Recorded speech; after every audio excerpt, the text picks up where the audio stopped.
पापियों को पाप से है तारती। श्री भागवत भगवान की है आरती, पापियों को पाप से है तारती।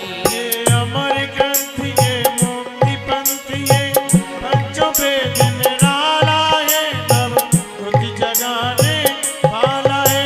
ये अमर ग्रंथ ये मुक्ति पंथ ये पंचम वेद निराला है, नव ज्योति जगाने वाला है। हरि नाम यही हर ध्यान यही, हरि नाम यही हरि ध्यान यही, जग के मंगल की आरती।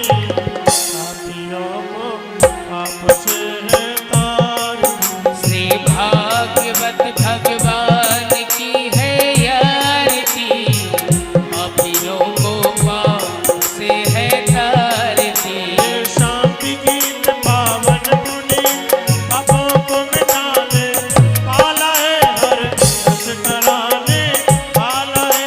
ये शांति गीत पावन पुनीत पापों को मिटाने वाला है, हरि दर्श कराने वाला है। ये सुख करणी ये दुख हरणी, ये सुख करनी ये दुख हरणी, श्री मधुसूदन की आरती। पापियों को पाप से है तारती। श्री भागवत भगवान की है आरती, पापियों को पाप से है तारती। ये मधुर बोल मद पंथ बोल मार्ग बताने वाला है, बिगड़ी को बनाने वाला है। ये मधुर बोल भव पंथ खोल, सतमार्ग बताने वाला है, बिगड़ी को बनाने वाला है। श्री राम यही घनश्याम यही, श्री राम यही घनश्याम यही, प्रभु की महिमा की आरती। पापियों को पाप से है तारती। श्री भागवत भगवान की है आरती, पापियों को पाप से है तारती। श्री भागवत भगवान की है आरती। पापियों को पाप से है तारती। श्री भागवत भगवान की है आरती, पापियों को पाप से है तारती। कृष्णाय नमः। श्रीमद्गोपीजनवल्लभाय नमः। श्रीमदाचार्य चरणकमलेभ्यो नमः। श्री गोसाई जी परम दयालवे नमः। श्री गुरु चरण कमलेभ्यो नमः। श्री मात पितृ चरण कमलेभ्यो नमः। श्री पुरुषोत्तम समारंभां विष्णु स्वामी सुमध्यमाम् अस्मदाचार्य पर्यन्तां वन्दे गुरु परम्पराम्। अखंड मंडलाकारं व्याप्तं येन चराचरं तत्पदं दर्शितं येन तस्मै श्री गुरुवे नमः। यं प्रव्रजन्तमनुपेतमपेतकृत्यं द्वैपायनो विरह कातर्याजुहाव। पुत्रेति तन्मयतया तरवो विनेदुस्तं सर्वभूतहृदयं मुनिमानतोऽस्मि।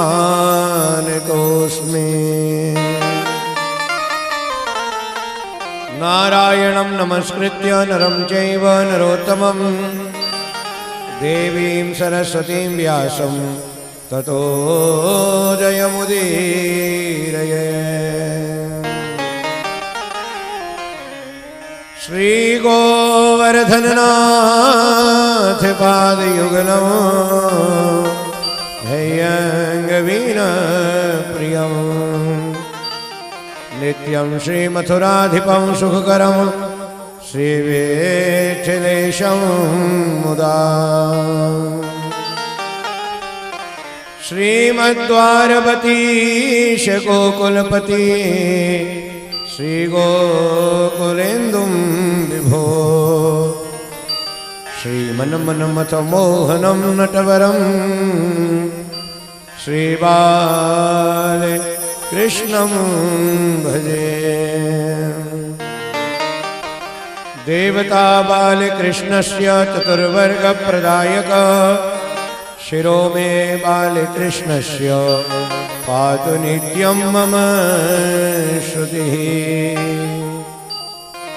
बोलिए श्री बालकृष्ण लाल की जय श्री गिरिराज धरण की जय श्याम सुंदर श्री यमुने महारानी की जय जगत गुरु श्री वल्लभाधीश की जय पूज्य सद्गुरुदेव श्री श्रीजी बाबा महाराज की जय जय जय श्री राधे।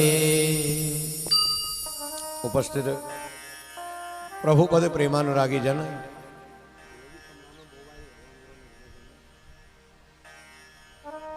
लाड़ले लाल भगवान श्री बालकृष्ण प्रभु की सहज प्राप्त अनुकंपा से श्रीमद् भागवत भगवान की कथा सप्ताह ज्ञान यज्ञ के रूप में हम लोग श्रवण कर रहे हैं। आज पावन ज्ञान यज्ञ का चतुर्थ दिवस है। तृतीय दिवस के सायंकालीन सत्र में सुखदेव परीक्षित के संवाद के माध्यम से पाप ना बने, नरकों में ना जाएं, साधन जाने, अजामिल की कथा, भगवान के नाम की महिमा मतलाई, नारद जी के द्वारा दक्ष पुत्रों को ज्ञान, नारद जी को श्राप, वृत्तासुर चतुश्लोकी मृतगणों की कथा, प्रहलाद चरित्र के अंतर्गत नरसिंहावतार की कथा हम लोगों ने श्रवण करी। बहुत बढ़िया संवाद है भक्त और भगवान का। भक्त वत्सल करुणा वरुणालय नरसिंह भगवान प्रहलाद की बड़ाई करने लगे। प्रहलाद, तुम मुझसे ज्यादा श्रेष्ठ हो।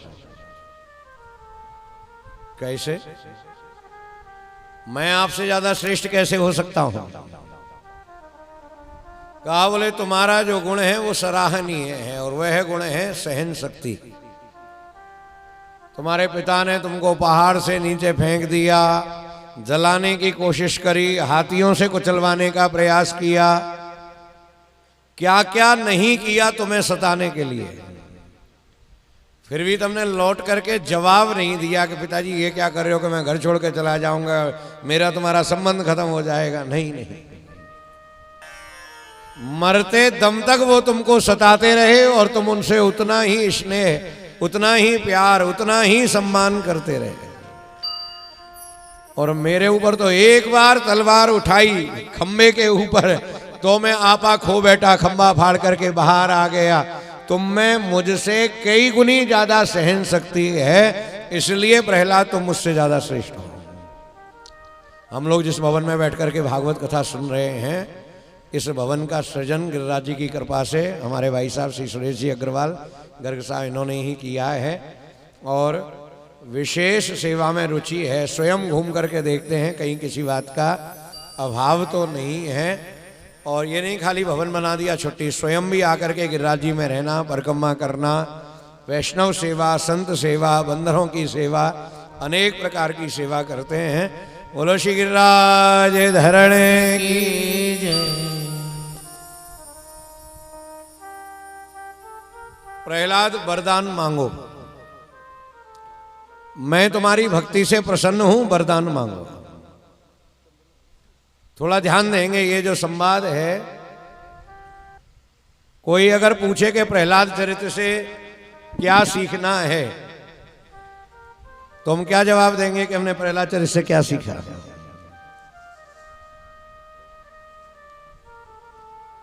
नरसिंह भगवान ने कहा कि वरदान मांगो। प्रहलाद जी ने कहा कि मैं वरदान मांगने वाले लोगों को भक्त नहीं मानता। जो आपकी भक्ति करके बदले में आपसे कुछ मांगते हैं, मैं उनको भक्त नहीं मानता हूं, मैं तो उनको व्यापारी मानता हूं। यस्य आशीष आशास्ते न से भृत्य स वै बणिक आशासानो न वै भृत्य स्वामिन्याम शिष्य आत्मना। हे हनुमान जी महाराज, हमारी अंगूठी खो गई है, ढूंढवा दीजिए, हम 11 रुपए का भोग लगाएंगे। जितनी दुर्गति हम लोगों ने अपने भगवान की करी है, उतनी दुर्गति अल्लाह की नहीं होती, शायद गॉड की भी नहीं, जीसस की भी नहीं होती होगी। हम लोगों ने ज्यादा भगवान को सस्ता कर रखा है। फलाना काम हो जाए तो हम आपकी सवामनी कराएंगे, फलाना ये हो जाए तो ये करेंगे। दो प्रकार के भक्त, सकाम भक्त जो ऐसे सौदा करें वो सकाम भक्त। सुग्रीव जो है वो सकाम भक्त है। बोले महाराज ये दुंदुभी राक्षस की हड्डियां हैं, इनसे बाली रोज व्यायाम करता है, आप इन्हें हिला करके दिखाएं तब मुझे विश्वास होगा कि आप बाली को मार पाएंगे। सकाम।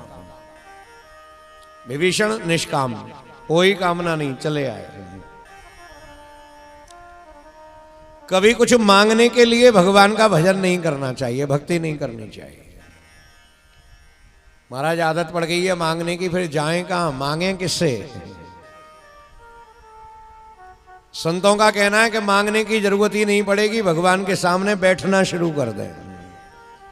आसन बिछा करके ठाकुर जी के आगे बैठे, कोई धर्म ग्रंथ का पाठ करें तो बहुत बढ़िया, नहीं आता तो माला करें, माला में भी आलस्य तो कीर्तन करें, कीर्तन भी नहीं आता तो कुछ ना करें, खाली भगवान के आगे बैठे। एक शब्द है उपासना। उपासना कैसे कहते हैं? उपमाने समीप। आसन लगा करके भगवान के समीप बैठना उपासना कहलाती है। बैठना चाहिए, कई कारणों से बैठना चाहिए। व्यक्ति खूब धन कमाए, सवेरे का जाए, रात को आए, भाग भाग भाग भाग। घर वालों से पूछा जाए, माता जी से पूछे आप अपने बेटे से प्रसन्न हैं? बोले नहीं, थोड़ा भले कम कमाए पर थोड़ी देर हमारी पास बैठे। हमारे पास नहीं बैठा, हमारी बात सुनता ही नहीं है, जाने कब आता है कब चला जाता है पता ही नहीं पड़ता है। पत्नी से पूछा जाए कि आपके पतिदेव आजकल बहुत कमा रहे हैं, आपका क्या विचार है? बोले नहीं चाहिए इतनी कमाई, हमें तो ऐसा चाहिए जो एक दिन हमें घुमाने भी ले जाए, 2 मिनट हमारे पास भी बैठे, थोड़ा संवाद भी आपस में हो।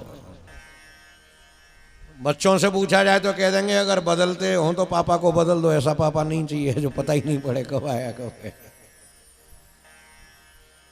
घर का हर व्यक्ति चाहता है कि हमको समय दो, हमारे पास बैठो, हमारी सुनो, हमसे कहो। तो हमारे ठाकुर जी भी चाहते हैं कि घर में जब बुला करके रखा है, प्राण प्रतिष्ठा कराई है, पीढ़ियों से सेवा होती आ रही है, तो तुम भी हमारे पास थोड़ी देर बैठो। दुनिया के पास बैठने से लाभ होगा या ना होगा, दुनिया के पास बैठने पर दुनिया वाले हमसे कुछ चाहेंगे, लेकिन ठाकुर जी के पास जब हम बैठेंगे ठाकुर जी हमसे कुछ भी नहीं चाहेंगे, अपितु हमें कुछ ना कुछ देंगे। क्यों जी? मांगेंगे नहीं तो भगवान को मालूम कैसे पड़ेगा कि हम उनके पास किस लिए बैठे हैं? एयरपोर्ट पे स्कैनिंग होती है सामान की, अटैची के अंदर क्या है वो मालूम पड़ जाता है आदमी के बनाए कैमरे से। जब आदमी का बनाया हुआ कैमरा अटैची के अंदर का पता लगा सकता है, तो भगवान निश्चय ही हमारे अंतःकरण का पता लगा सकते हैं। भगवान का नाम है अंतर्यामी, अंदर का जानने वाले। एक बुढ़िया माता सामान की पोटली लेकर के जा रही थी, एक लड़का घोड़े पे जा रहा था। अरे बेटा ठहरो, कहाँ जा रहे हो? फलाने गांव जा रहा हूँ। सुनो, मुझे भी वहीं जाना है, जरा मेरी ये पोटली घोड़े पर ले जाओ ना, गांव के बाहर पे हुए वहां रख देना, मैं आकर के ले लूंगी। मैं कोई फालतू हूँ जो ले जाऊं? हटो। चला गया। आगे जाके सोचता है कि बुढ़िया की पोटली ले आते, कुछ ना कुछ तो माल होता, लेके भाग जाते। बुढ़िया कहाँ पकड़ लेती, घुमा करके घोड़ा फिर लौट करके आया और आके कहता है लाओ माता जी ये पोटली दे दो, जहाँ को वहाँ पहुँचा दूंगी। ना बेटा, पहले जब कहा तो तब तू नहीं ले गया और अब लौट करके आया, क्यों? बोले माता जी मेरे मन में किसी ने आवाज लगाई कि कुछ भला काम करना चाहिए, इसलिए मैं लौट करके आया। शकल देख के मालूम पड़ जाता है आदमी क्या चाहता है। जिसने तेरे मन में आवाज लगाई है उसी ने मेरे मन में आवाज लगाई है कि भूल के भी पोटली मत दे देना, नहीं तो पाने वाली नहीं है। बोलो कृष्ण कन्हैया लाल की। कुछ मांगने के लिए भक्ति नहीं करनी चाहिए, बिना मांगे ठाकुर जी से जुड़े, हमारी सकल कामना निश्चय ही सिद्ध होंगी। नरसिंह भगवान का स्तोत्र किया। नरसिंहावतार की कथा सुनाने के बाद नारद जी ने युधिष्ठिर जी से पूछा, क्या तुम जानते हो भगवान शंकर का नाम त्रिपुरारी कैसे पड़ा? कस्मिन् कर्मणि देवस्य मयोहं जगदीशितो यथा चोपचिता कीर्ति कृष्ण नानेन कथ्यताम। हे नारद बाबा, हमें आप त्रिपुरारी भगवान की कथा सुनाए। नारद जी ने कहा, एक राक्षस है जिसने अपने महल के चारों तरफ 3 प्रकार की दीवालें बना रखी हैं। पहले सोने की दीवाल है, उसके बाहर चांदी की दीवाल है, उसके बाहर लोहे की दीवाल है। 3 प्रकार की दीवालों से सुरक्षित होने के कारण इसका नाम त्रिपुरासुर पड़ गया। राक्षस के महल में अमृत का कुंड है। अपनी 3 प्रकार की दीवालों से बाहर आया, जप तप व्रत संयम नियम ध्यान धारणा दान पुण्य कथा कीर्तन जहां भी हो रहा हो वहां जाकर के व्यवधान डालना। ऋषि लोग यज्ञ कर रहे हैं तो मांस के खंड लेकर के उनमें डाल देना, कहीं कीर्तन हो रहा है तो शराब की वर्षा कर देना। अनेक प्रकार से धर्म को हानि पहुंचाने लगा। देवता मारने भागे, ये अपने किले में भाग जाता अंदर। वो 3 प्रकार की जो दीवाल है वो देवता नहीं तोड़ पाते। भगवान शंकर की शरण में गए, भोलेनाथ युद्ध करने के लिए आए, भोलेनाथ ने इसे मारा, लेकिन इसके अनुचर ले जाकर के अमृत के कुंड में पटक देते। अमृत पान करने के कारण ये पुनः जीवित होकर के फिर से युद्ध करने के लिए आ जाता। बार बार प्रयास करने पर सफलता नहीं मिली। सब लोग भगवान शंकर के साथ श्रीमन नारायण की शरण में गए। विलोक्य भग्न संकल्पम विमनस्कम वृषध्वजम तदायम भगवान विष्णु तत्रोपायम कल्पयत। भगवान नारायण ने गाय का रूप धारण किया। भादों बदी बारस, बच्छवारस जिसे कहते हैं, उस दिन श्री ठाकुर जी गाय बने और ब्रह्मा जी को बछड़ा बनाया। गाय का पूजन इसलिए सर्वोपरि है कि स्वयं भगवान का यह अवतार है। भगवान स्वयं गाय बने हैं। सूक्ष्म रास्ते से पहुंच गए और जाकर के सारा अमृत भगवान ने पी लिया। गाय जिस बर्तन में खाती है ना, जीभ से चाट करके साफ कर देती है। दोनों जानवर एक से हैं, गाय और भैंस। दोनों का दूध भी सफेद है, लेकिन दोनों का स्वभाव अलग अलग है। गाय का पाँव हमारे पाँव पे पड़ जाए तो गाय अपने आप हटा लेगी। भैंस का पाँव हमारे पाँव पे पड़ जाए तो धक्का देना पड़ेगा तब हटाएगी। गाय के आगे हॉर्न बजाओ, अपने आप किनारे हो जाएगी। भैंस के आगे कुछ भी बजाओ, कोई फर्क नहीं पड़ेगा। गाय का दूध पीने से बुद्धि का विकास होता है, भैंस का दूध पीने से ताकत आती है। लेकिन माँ का दूध पीने से जिगर बढ़ता है, विल पावर बढ़ती है। लड़ाई होती है तो कहते हैं माँ का दूध पिया हो तो सामने आओ, ये नहीं कहते गाय का पिया हो या भैंस का पिया हो। गाय का दूध पीने से बुद्धि तीक्ष्ण हो जाती है। यथासंभव प्रयास करना चाहिए कि गौपालन हो और गाय का दुग्ध हम पान करें। अब की बार भोलेनाथ युद्ध करने आए। त्रिपुरासुर का सिर त्रिशूल से अलग कर डाला। अनुचर ले गए कुंड में, वहां पर अमृत था नहीं। त्रिपुरासुर के प्राण भगवान त्रिपुरारी के चरणों में विलीन हो गए। त्रिपुरासुर को मारने के कारण शंकर भगवान का नाम त्रिपुरारी पड़ा। बोलो त्रिपुरारी भगवान की जय। श्री वल्लभाचार्य महाप्रभु जी ने इस लीला को मानव जीवन से जोड़ा। हमारा जो मन है ये त्रिपुरासुर है, और मन भी 3 प्रकार की दीवालों से सुरक्षित है। सबसे बाहर लोहे की दीवाल है, वो है क्रोध की दीवाल। कथा में चलो नहीं, पिछली बार किसी ने कुछ कह दिया था, मुझे आज भी याद है, याद करके गुस्सा आ जाती है। मैं नहीं जाऊंगा, मेरे को तो जरा सा मिसमैनेजमेंट हुआ और मेरा संतुलन बिगड़ जाए। ये क्रोध कई कारणों से भगवान की ओर नहीं जाने देता है। लोहे के भीतर है चांदी की दीवाल, वो है काम की दीवाल। काम की दीवाल बहुत मोटी, इतने काम लग गए हैं हमको। कथा में से बीच में से क्यों चले गए? बोले काम याद आ गया, काम पड़ा इसलिए गए। कथा में क्यों नहीं आए? बोले काम था इसलिए नहीं आए। काम के भीतर है सोने की दीवाल, वो है लोभ की दीवाल। लोभ की दीवाल सबसे ज्यादा मजबूत है। किसी ने हमसे बुरा कहा, हमने बुरा कह लिया, क्रोध शांत। काम भी बहुत ज्यादा नहीं होता, दिन भर कोई काम नहीं कर सकता। कितना भी कामी व्यक्ति हो, लेकिन एक उम्र पे जाकर के कामी भी सुधरने लगता है, काम में से मन हटने लगता है। रामायण के अंत में तुलसीदास जी ने भगवान का प्रेम मांगा, कामी नारे प्यारे जिम। हे प्रभु, आप हमें इतने प्यारे लगो जितने कामी व्यक्ति को स्त्री प्यारी लगती है।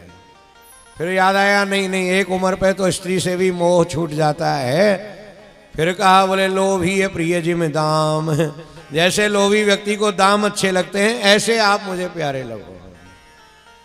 अच्छा, लोभ जितना उम्र बढ़ती है उतना बढ़ता रहता है। पहले केवल इतनी इच्छा के पॉकेट मनी हो, फिर उतनी इच्छा के केवल परिवार का काम चले, और जब भगवान उतनी भी व्यवस्था बना दें तो फिर लगता है कि इतना कमा के धर जाओ कि 7 पीढ़ी कमाना ना पड़े। लोभ बढ़ता रहता है। अच्छा, लोभी लोग आपस में मिलें तो एक दूसरे को टिप्स और देते हैं पैसा बचाने की। 3 मिल गए आपस में, पूछा भैया घर में कितना खर्चा है घी का? बोले ज़्यादा नहीं, 1 किलो घी पूरा 1 साल चलाते हैं। होली दिवाली तो हर पे थोड़ा बहुत चुपड़ लिया, बाकी डिब्बा ही धरा रहता है, ज़्यादा खर्चा नहीं है। दूसरा बोला, तुम्हारे यहाँ तो बहुत खर्चा है, हमने तो 100 ग्राम की शीशी भर रखी है, रोटी बना के खाली शीशी को ऊपर घुमा देते हैं और खा लेते हैं। तीसरा बोला, तुम्हारे यहाँ ज़्यादा खर्चा है भाई, मैं तो रोटी बना के घी वाले की दुकान की तरफ ऐसे करता हूँ और फिर खा लेता हूँ। बोलो कृष्ण कन्हैया लाल की जय। लोभ की दीवार बड़ी मजबूत है। इंद्रियां हैं देवता, ये मन इंद्रियों को सताता है। देवता भगवान शंकर की शरण में गए, शंकर हैं सत्संग। जब मन इंद्रियों को सताए तो सत्संग में जाना चाहिए। सत्संग में जाने से मन मर जाता है। बढ़िया बढ़िया बात सुनते हैं, ऐसा मन हो जाता है कि अब हमसे बढ़िया कोई है ही नहीं। लेकिन लौट करके घर आए, घर में है अमृत का कुंड, माने दुस्संग का कुंड। घर में जाते ही वही दशा, वही दिशा, वही घोड़ा, वही मैदान, वही स्थिति हो जाती है। फिर से मन सताने लगता है। क्या करना चाहिए? घर में ठाकुर बाड़ी है, भगवान के सानिध्य में बैठना चाहिए। भगवान के सानिध्य में जब बैठते हैं तो दुस्संग रूपी अमृत समाप्त हो जाता है और मन रूपी त्रिपुरासुर मर जाता है। वो लोग कृष्ण कन्हैया लाल की जय। युधिष्ठिर जी का अगला प्रश्न है नारद जी से, भगवंशोतम इच्छामि नृणाम धर्मम सनातनम वर्णाश्रमाचार्युतम यत्पुमान विंदते परम। हे प्रभु, मैं सनातन धर्म श्रवण करना चाहता हूं। यदि आप मुझे अधिकारी समझें तो धर्म का वर्णन करके सुनाएं। नारद जी हंसने लगे और कहा, हे युधिष्ठिर, आप यदि अधिकारी नहीं हैं तो फिर अधिकारी होगा भी कौन? बलराम जी ने श्री कृष्ण से पूछा, कन्हैया क्या बात है, बार बार भाग भाग करके पांडवों के पास जाते हो? जरा सा बहाना मिला नहीं कि तुम भागे पांडवों के पास? क्यों, क्या कारण है?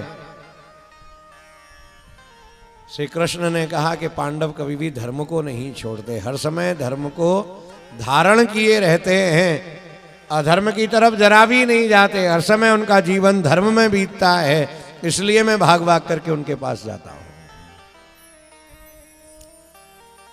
धर्म के 30 लक्षण हैं, सुखदेव जी सुना रहे हैं परीक्षित को, नारद जी सुना रहे हैं युधिष्ठिर जी को। ये 30 लक्षण हमें अपने आप में दिखने हैं। महाराज कल 13 बताए, आज 30 कर दिए, रोज बढ़ाओगे तो कौन याद रखेगा? चेहरे से मालूम पड़ जाता है क्या कहने वाले हैं। एक विषय के कई आचार्य होते हैं। फिजिक्स पढ़ेंगे तो न्यूटन का नियम अलग है, किल्टन का नियम अलग है, गुरुत्वाकर्षण अलग है, हर चीज के अलग के नियम है। वो नियम है उसके लिए जिसको मरना हो कि भाई कम समय है, क्या नहीं करें जिससे हम स्वर्ग में जाएं। और ये नियम है जीने वाले के लिए, जिसको लाइफ टाइम जीना है। इन नियमों को अपने आचरण में लाए, आनंद आ जाएगा, ठाकुर जी से निकटता बढ़ जाएगी। एक पुरानी कपड़े की दुकान थी, पुराने व्यापारी की, 4 बेटे थे, कमा कमा करके उस पुरानी दुकान से चारों बेटों को नए नए शोरूम बनवा दिए। अब लोग शोरूमों में जाने लगे, कोई पहचान ले कि भाई तुम तो वो पुरानी दुकान पर बैठते थे। अरे नहीं नहीं, वहाँ मत जाना, वहाँ तो लूट है, वहाँ तो माल नहीं है, वहाँ क्वालिटी नहीं है, हम आपको होम डिलीवरी देंगे, डिस्काउंट देंगे, ये देंगे वो देंगे। बने हैं पुरानी दुकान से ही, नया शोरूम खोल करके पुरानी दुकान की बुराई करके नई दुकान चला रहे हैं। वही स्थिति है आजकल के धर्मों की। सारे धर्म सनातन धर्म से निकले हैं। धर्म के 30 लक्षणों से 4, 6, 5, 8 लोगों ने लिया, अपने नाम की मोहर लगाई, धर्म चला दिए और पुराने धर्म की बुराई करना शुरू कर दिया। हमें किसी धर्म की बुराई नहीं करनी, लेकिन अपना जाने नहीं और दूसरे को माने नहीं। धोबी का कुत्ता, ना घर का ना घाट का, वो स्थिति हानिकारक हो जाती है। इसलिए हमें अपना धर्म जानना चाहिए। सत्यम दया तपशौचम तितिक्षेक्षा शमोदम अहिंसा ब्रह्मचर्यम च त्याग स्वाध्याय आर्जवम। धर्म का पहला लक्षण है सत्य। हमेशा सत्य बोलना चाहिए। एक झूठ बोलने पर 100 बार झूठ बोलना पड़ता है, लेकिन वो दमदार नहीं होती। झूठ के पैर कमजोर होते हैं, बहुत जल्दी टूट जाते हैं। सत्य बोलना चाहिए। और हमारे कहने से आपको विश्वास हो ना हो, लेकिन एक बात याद कर लें कि हमारे भारत का जो राष्ट्रीय चिन्ह है अशोक की लाट, उसके नीचे कुछ लिखा है। क्या लिखा है? धन्यवाद याद रखने के लिए। थोड़े दिन ही याद है, शायद 1-2 पीढ़ी बाद ये भी याद नहीं रहेगा, क्योंकि जहां ये छापा जाता है ना, केवल अशोक का चिन्ह दिखाते हैं, नीचे लिखा हुआ आजकल नहीं दिखाया जा रहा है। ये मीडिया की कृपा है। वैलेंटाइन डे का मीडिया इतने दिन पहले प्रचार करना प्रारंभ कर देती है, उतने दिन पहले जन्माष्टमी का, रामनवमी का, भाई दूज का या कोई और चीज का विज्ञापन नहीं करते। क्यों? बोले महाराज इन पे जो बिकेगा वो तो अपने आप बिकेगा, हमें तो कार्ड बेचने हैं, फूल बेचने हैं, दुनिया भर का और ऊट पटांग सामान बेचना है। अगर हमारा कहीं भी मीडिया में वस्त चलता हो तो थोड़ा उनको रोकना चाहिए। भाई जितना प्रचार तुम अन्य धर्मों के त्योहारों का करते हो, थोड़ा अपनी तरफ भी ध्यान दो। जो ताकतवर लोग हैं वो इस काम को करें, ऐसा मेरा निवेदन है व्यास गद्दी से। सत्यमेव जयते, सत्य बोलने वाले की हमेशा जय होती है।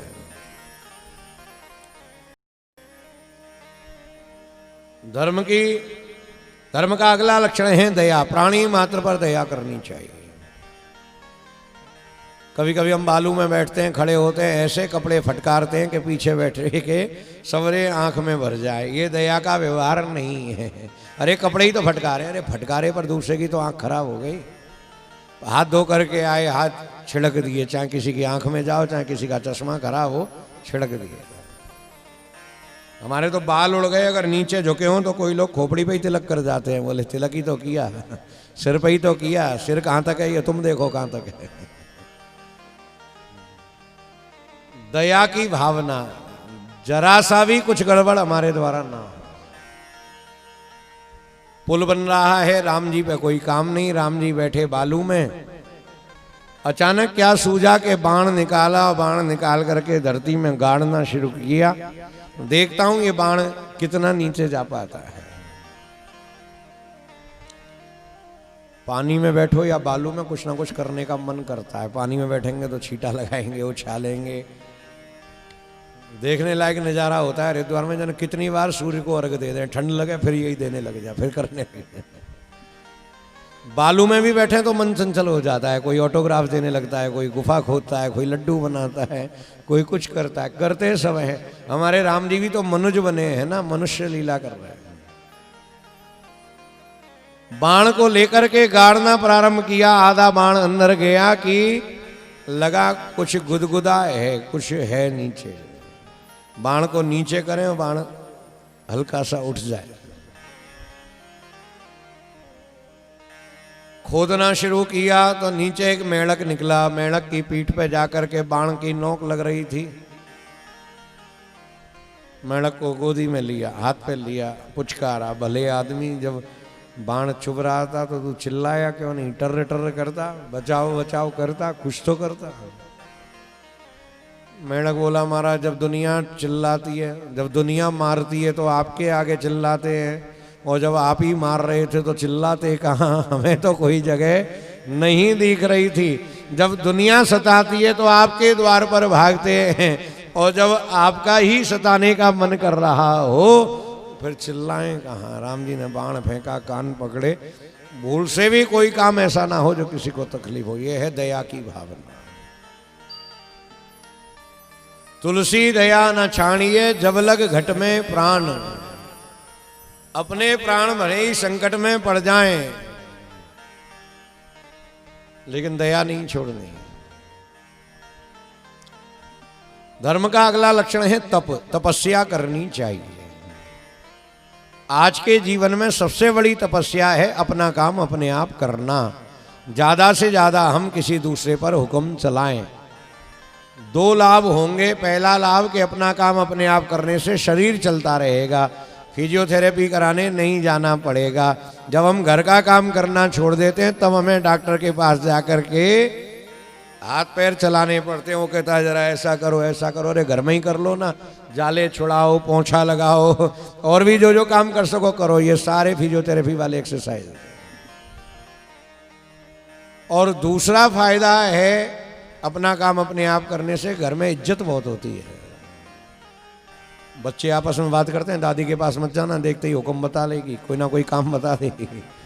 ताऊ जी बैठे जरा इनसे बच के निकलना, कोई काम नहीं बता दे। जो सब पे हुक्म चलाता है लोग उससे डरते हैं, उसके पास जाने में घबराते हैं। जरा बच के निकलो, आउट होकर के निकलो।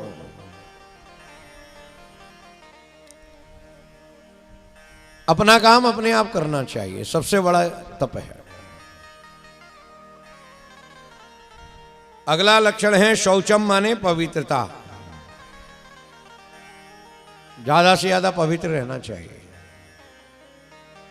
एक घड़ा रसोई में भर के रखें, लकड़ी से ढकें। पानी पीने के लिए लंबा डंडी वाला लोटा रखें। एक घड़ा अपने आंगन में ला करके रख लें। बिना हाथ धोए हाथ डाला, पानी निकाला, पिया, ढरे चले। एक घड़े को हम हाथ धो करके डंडी से पानी निकाल के गिलास में कर रहे हैं, ढक रहे हैं, फिर अलग आकर के पी रहे हैं। जिस घड़े को हमने पवित्रता से रखा है वो लंबे टाइम तक पानी ठंडा करेगा और बहुत ठंडा करेगा।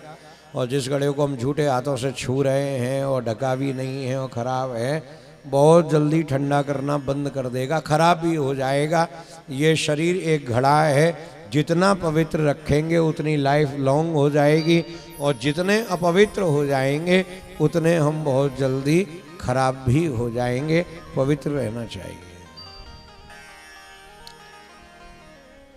जैसा खाओ अन्न वैसा हो जाए मन, जैसा पिए पानी और वैसी निकले बानी। भगवत प्रसाद पाना चाहिए। अगला लक्षण है तितीक्षा। सबके साथ एक जैसा व्यवहार करना चाहिए, कोई ऊंच नीच नहीं, कोई अपना पराया नहीं। अगला लक्षण है शम, माने मन को वश में रखना। ये मन बड़ा चंचल है, कोई आसन लगा करके बैठे तो दुनिया भर के हिसाब किताब याद आने लगते हैं। परिक्रमा भी कर रहे हैं परिक्रमा में, जब तक परिक्रमा में नहीं आई तब तक परिक्रमा को इमेजिन कर रहे थे, परिक्रमा को याद कर रहे थे, और जब परिक्रमा में आ गए तो दुनिया भर की इमेजिन शुरू, दुनिया भर का होश शुरू। इसके लिए संतों का साहित्य पढ़ना चाहिए, सद साहित्य पढ़ना चाहिए, भगवत चर्चा करनी चाहिए, बार बार ठाकुर जी की याद आती रहे। बहाने बहाने से एक गोपी की मटकी लेकर के ठाकुर जी भागे एक बार, लेकिन घेर घेर करके बैठ जाती लोगों को, बार बार वही घटना सुनाने लगती। एक बार सुनेंगे और गाएंगे हमारे। मेरी भरी मटकिया ले गयो रे, मेरी भरी मटकिया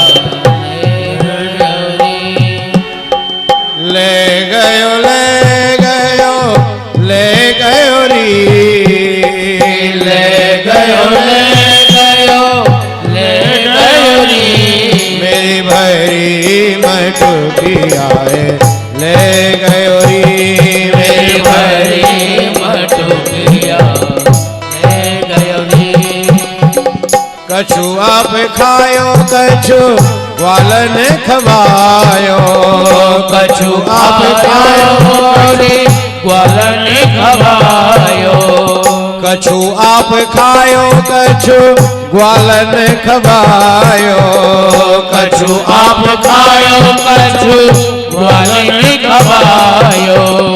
रीति कर मोए दे गयो री, रीति कर मोहे दे गयो री, मेरी भरी मटकिया ले गयो री, मेरी भरी मटकिया ले गयो री, मेरी ले गयो ले गयो ले गयो ले गयो ले गयो ले गयो ले गयो ले गयो, भरी मटकिया ले गयो री, मेरी भरी मटकिया ले गयो।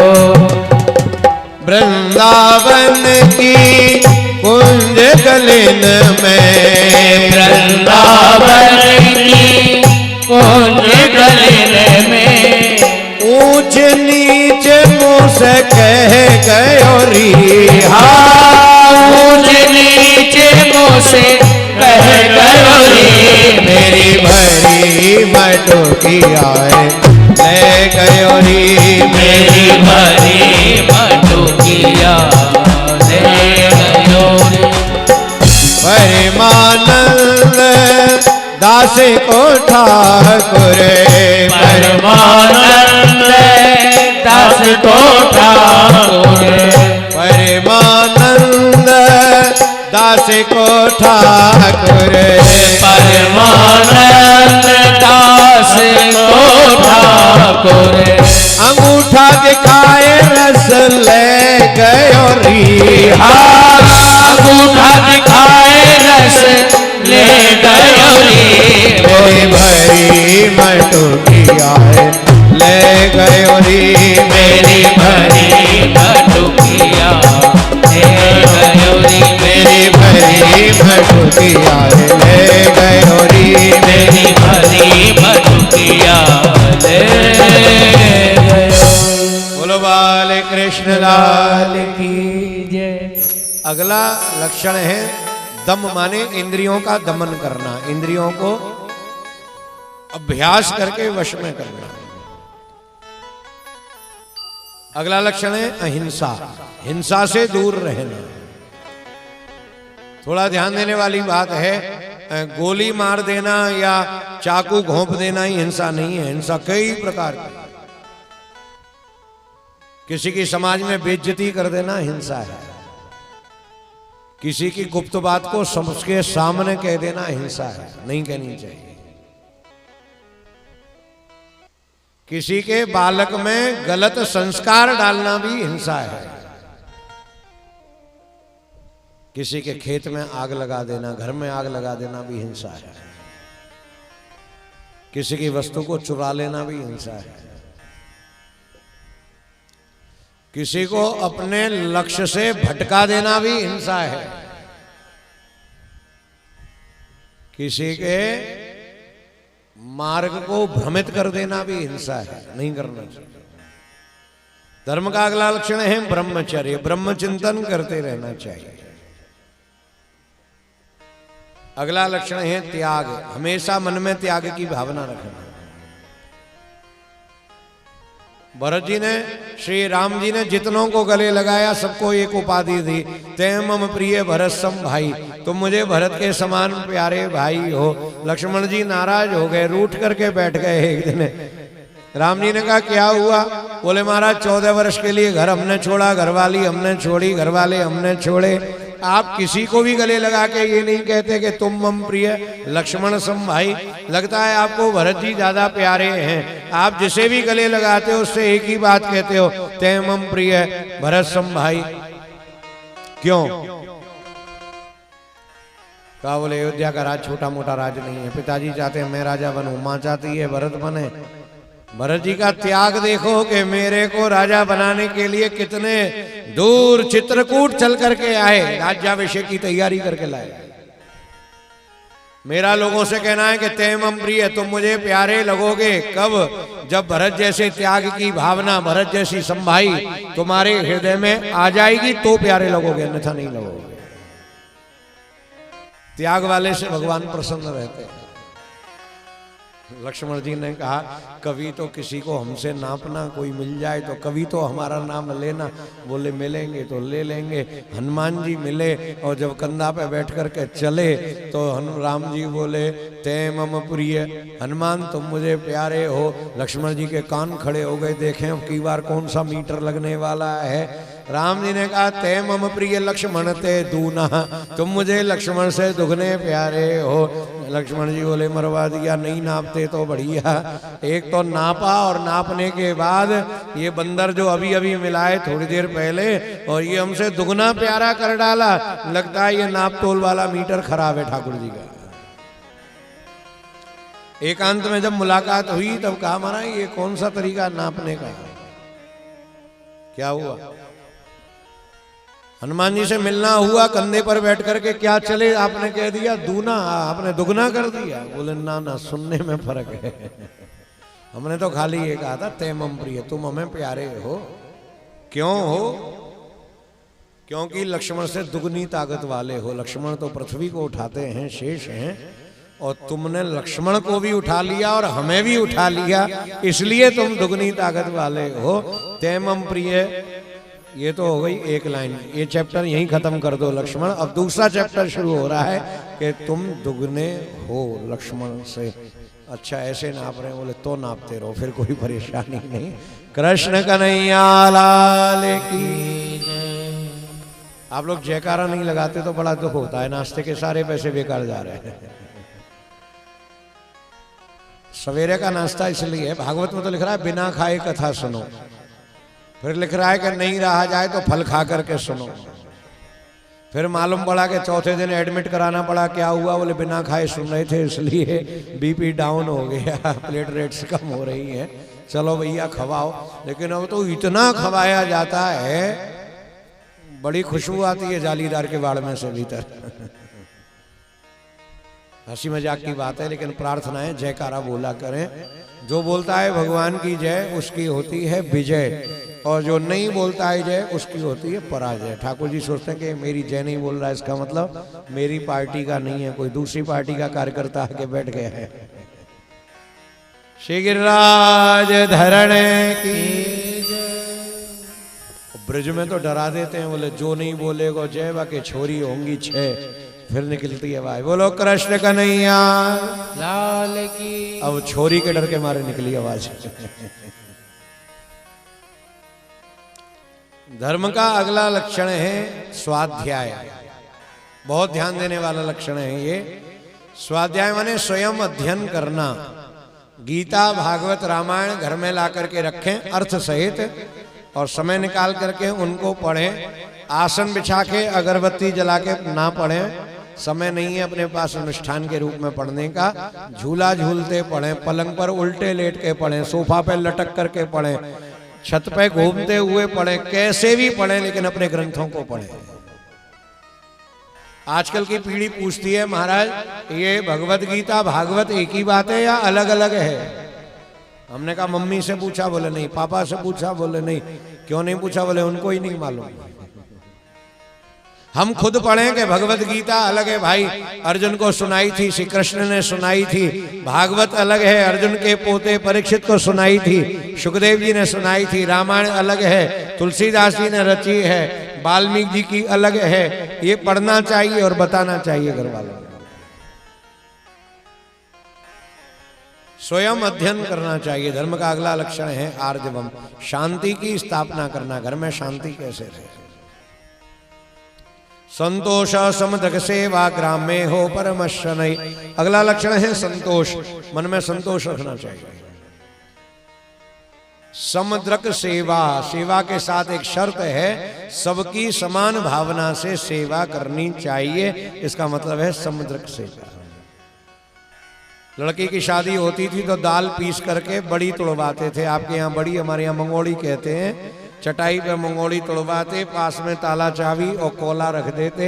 बेटा ससुराल जाओगी तो मंगोड़ी की तरह 2 मुंह वाले, 4 मुंह वाले, गोल मटोल कई स्वभाव के लोग मिलेंगे। सबको बराबर सम्मान करती रहोगी, ताला चाबी बहुत जल्दी तुम्हारे पास आ जाएगी। और नहीं तो काला मुंह होगा तुम्हारा भी और हमारा भी।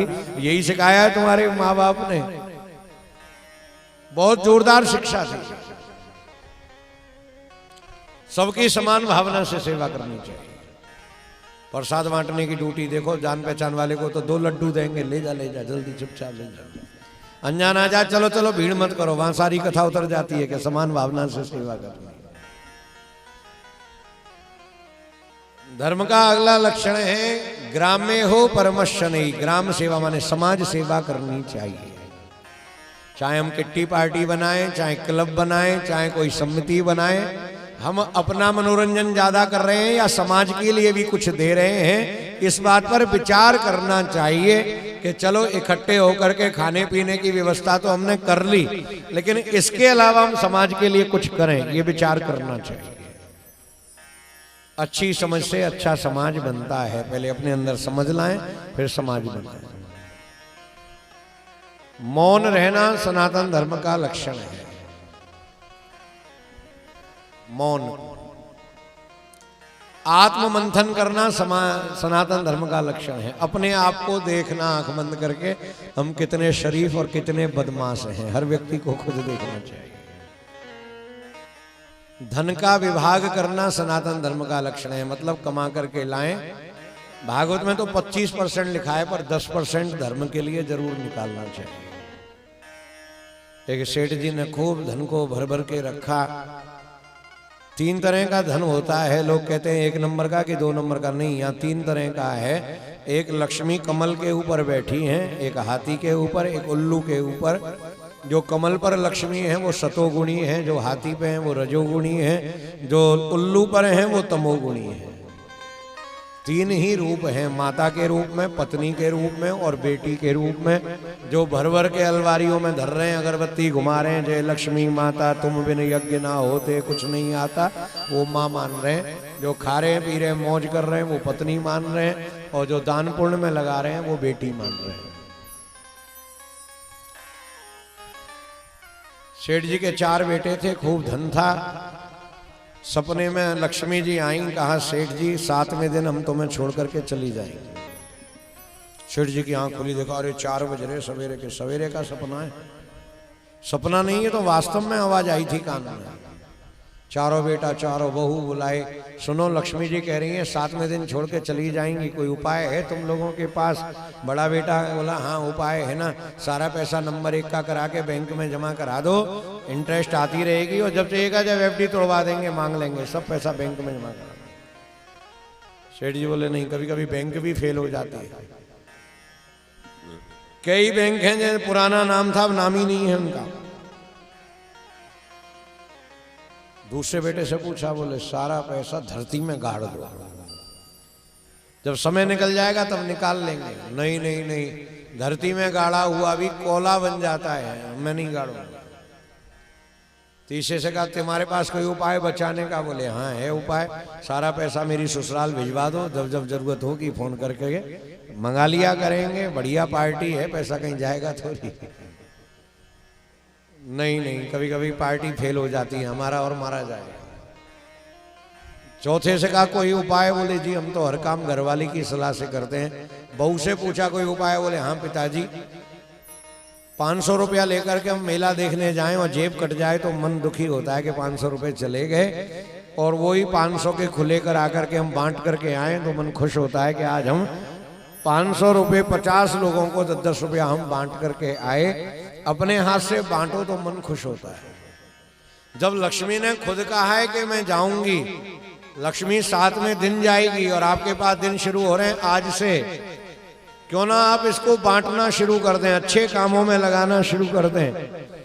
जाएगी तो जाएगी पर नाम हो जाएगा। ये धर्मशाला किसकी है? सेठ जी की। ये पाठशाला किसकी है? गौशाला कौन की है? इतने बच्चों की फीस कौन भर रहा है?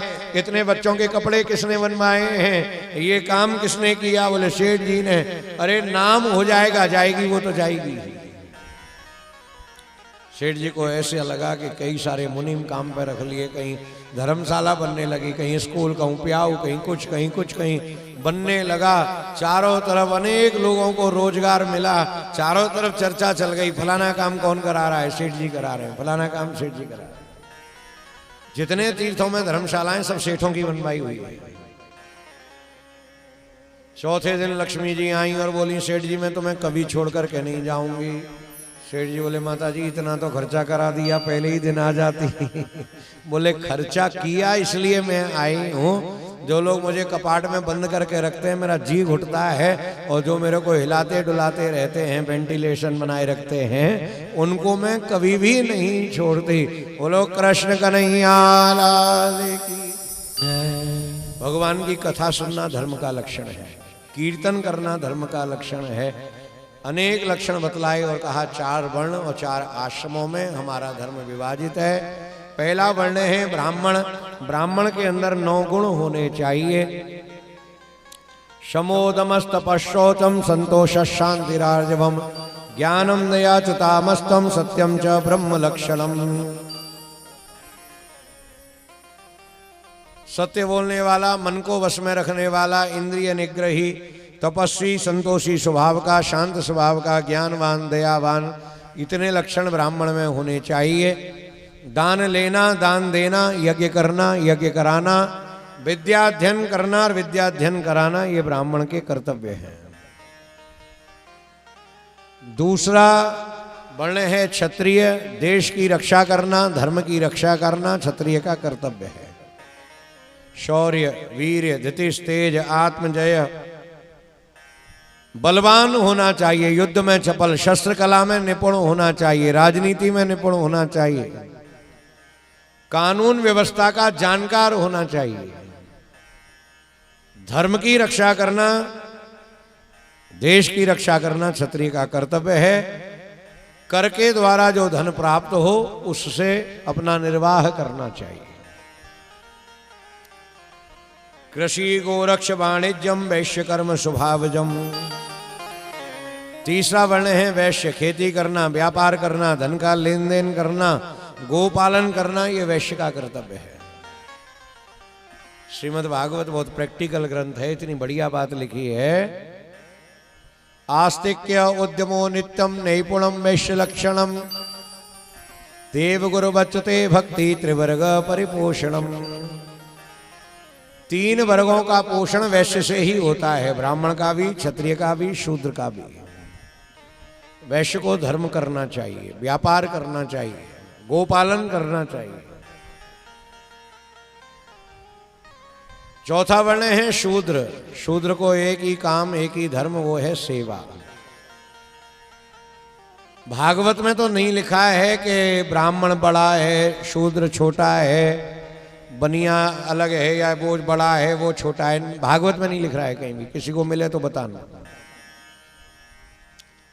हम लोग जो फालतू की घृणा पाल लेते हैं कि ये नीची जाति का ऐसे दूर करो, ये फलाना, ये गाना, इससे बहुत बड़ा नुकसान हो रहा है कि अन्य धर्म के लोग बढ़ते जा रहे हैं। हम लोग नीची जाति मान करके उनसे घृणा करते हैं, वो झट से ईसाई बन जाते हैं, मुस्लिम बन जाते हैं। नहीं होना चाहिए। थोड़ा विचार करिए, जब हमारा घर बन रहा है तो घर बनाने वाले मजदूर से हम उसकी जाति नहीं पूछ रहे हैं। हाँ, जब घर बन करके तैयार हो जा रहा है तब कोई घुसे तो हम पूछते हैं तुम कौन सी जाति के हो। होटल में खाने जा रहे हैं, जो बेरा परोस रहा है हम उससे जाति नहीं पूछ रहे हैं। हाँ, हमारा जब पेट भर जा रहा है तब हम पूछ रहे हैं कौन सी जाति का है। हमारा जो कपड़ा धो करके ला रहा है हम जाति नहीं पूछ रहे हैं। जब कपड़ा पहन करके हम बाबूजी बन जा रहे हैं तब हम जाति की तरफ ध्यान देने लगते हैं।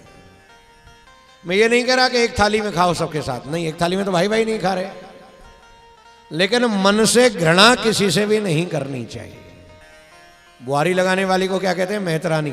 और राजा की रानी को महारानी। महारानी मोहल्ले में नहीं आए काम चल जाएगा, और मेहतरानी 3 दिन नहीं आए ना तो चैन से जीना मुश्किल हो जाएगा, नहीं रह पाएंगे उसके। सर पर पहनने वाली टोपी यदि खो जाए तो हम आराम से यात्रा पे कहीं भी जा सकते हैं, कोई बात नहीं, नहीं मिल रही। लेकिन जूती अगर खो जाए तो हम जरा भी 2 कदम आगे नहीं बढ़ सकते। किसी से भी घृणा करने की आवश्यकता नहीं, सबको हृदय से प्यार देना चाहिए। आज का जो समाजवाद है वो संतरे की तरह है, और पहला जो समाजवाद है वो खरबूजे की तरह है। खरबूजे में लाइनें बनी रहती हैं, बाहर चाकू से काटो, अंदर से सारा एक है, अंदर कोई मतभेद मनभेद नहीं है। और आज दिखाने को हम एक हैं, संतरे का छिलका छीलो, अंदर फांक ही फांक, सब अलग अलग बटे पड़े हैं। ये आरक्षण, ये ओबीसी, ये फलाना सी, ये ढिकाना सी, ये सी, ये सब गड़बड़ व्यवस्था है। जतीपुरा में एक भंगी रहता था, मोहना। उत्थापन के दर्शन खुले उससे पहले ही बुहारी लगा देता, सवेरे मंगला के दर्शन खुले उससे पहले ही बुहारी लगा देता, किनारे खड़ा हो जाता, जो दर्शन करके आते उन्हीं से पूछता, भैया आज कैसा श्रृंगार धारण किया, आज कौन से कलर के वस्त्र थे, आज कौन सा मनोरथ था, कौन सा उत्सव था। लोग उतर करके आते तो उनसे सुन करके ही ध्यान कर लेता, कल्पना कर लेता कि हमारे ठाकुर जी ऐसे लग रहे होंगे। बुहारी लगा रहा था कि एक दिन आकर के ठाकुर जी पीठ पे बैठ गए उसके। कौन? मैं हूं श्रीनाथ जी। अरे महाराज आपने भंगी को छू लिया। बोले तुम तो नहीं आ सकते मंदिर में, पर मैं तो मंदिर से बाहर आ सकता हूं ना।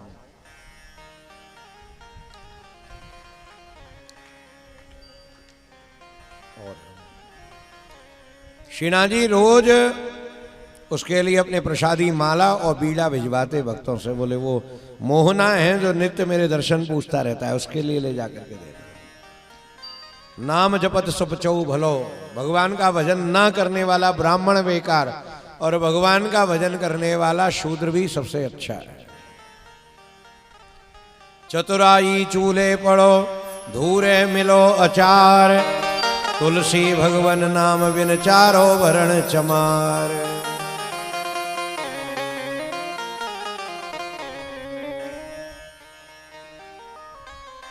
मन में ये भावना नहीं आनी चाहिए ये ऊंचा ये नीचा, सब बराबर है।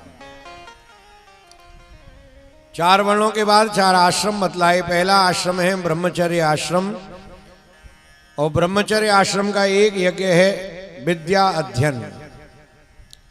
ब्रह्मचारी को गुरुकुल में रहना चाहिए, गुरुजी की आज्ञा का पालन करें, भिक्षा मांग करके लाएं, गुरुजी को दें, जितना गुरुजी दे दें उतने में निर्वाह करें। अपना काम अपने आप करने लायक जब बच्चा हो जाए तो गुरुकुल में पढ़ने भेजना चाहिए। आजकल तो 2 साल का होते ही 30 साल में भेज देते हैं, बोले जल्दी घर से जाओ, बला टले घर में से जाए बच्चा। पहले 5 साल का होता था तब पढ़ने भेजते थे और बहुत जल्दी पढ़ जाता था। पहले ज्ञान बहुत अच्छा था, किताबें कम थी। किताबों का वजन इतना है कि बेटा पढ़ के ऑफिसर नहीं बना तो कुली तो बन ही जाएगा, कुछ ना कुछ तो बनेगा ही। दूसरा आश्रम है गृहस्थ आश्रम। माता पिता और गुरु की आज्ञा लेकर के गृहस्थ आश्रम में प्रवेश करना चाहिए। गृहस्थी को 5 प्रकार के यज्ञ बतलाए गए हैं, थोड़ा ध्यान से सुने, और इन यज्ञों को करना चाहिए। सबसे पहला यज्ञ है ब्रह्म यज्ञ। हर घर में ठाकुर सेवा होनी चाहिए। भगवान को स्नान कराना, सजाना, भोग लगाना, आरती करना, ये ब्रह्म यज्ञ है। दूसरा यज्ञ है देव यज्ञ। तुलसी में जल चढ़ाना, कभी अगोई आठे की पूजा, कभी करवा चौथ की पूजा, कभी होली की, कभी दिवाली की। सारे देवी देवताओं का सम्मान करना देव यज्ञ गृहस्थी को करना चाहिए। तीसरा यज्ञ है पितृ यज्ञ। श्राद्ध तर्पण करना गृहस्थी का कर्तव्य है। चौथा यज्ञ है भूत यज्ञ। कई प्रकार से किया जाता है। कबूतरों को दाना डालना भूत यज्ञ है।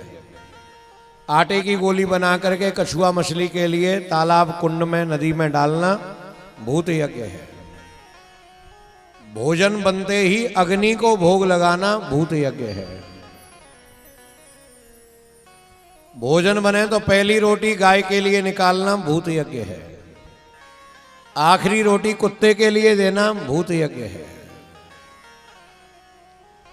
50 लोग या 25 लोग एक कमेटी बना लें कि हर घर में से एक रोटी एक जना लेकर के गौशाला दे करके आएगा, तो हर व्यक्ति का नंबर आएगा 26वें दिन। आज मेरा नंबर है, मैं 25 घरों के रोटी ले जाऊंगा। धनवान हैं तो आदमी रख लें, लेकिन रोटी गैया तक जरूर पहुंचाएं। मॉडर्न युग में पतिदेव भी जॉब करते हैं, पत्नी भी करती हैं, जॉइंट फैमिली में नहीं, बाहर रहना पड़ रहा है। सबसे पहले पतिदेव का टिफिन बनाना पड़ता है। जो गाय की रोटी है वो पति के टिफिन में जा रही है। खा खा के गाय की रोटी गाय जैसा सीधा साधा हो जाता है बेचारा, भीगा सा।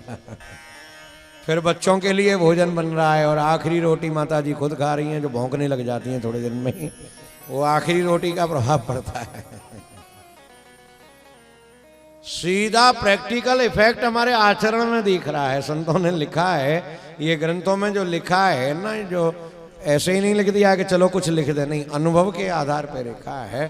33 वर्ष की अवस्था में तुलसीदास जी महाराज को वैराग्य हुआ और 83 वर्ष की अवस्था में, 80 वर्ष की अवस्था में जाके रामायण लिखी। 53 साल अध्ययन करने के बाद लिखना शुरू किया, ऐसे नहीं लिखा।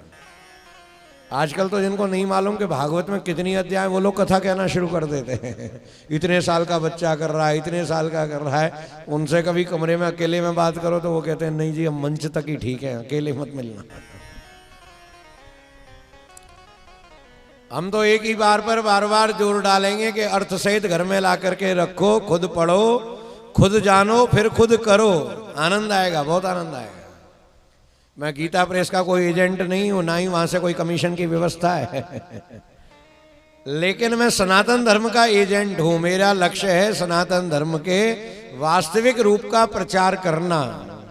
नाटक का प्रचार नहीं करना है कि परसों रुक्मणी विवाह कन्यादान लेकर के आना, नहीं। भागवत में कन्यादान है ही नहीं, खाली भगा के लाए, वहां तक की कथा है, आगे की नहीं है।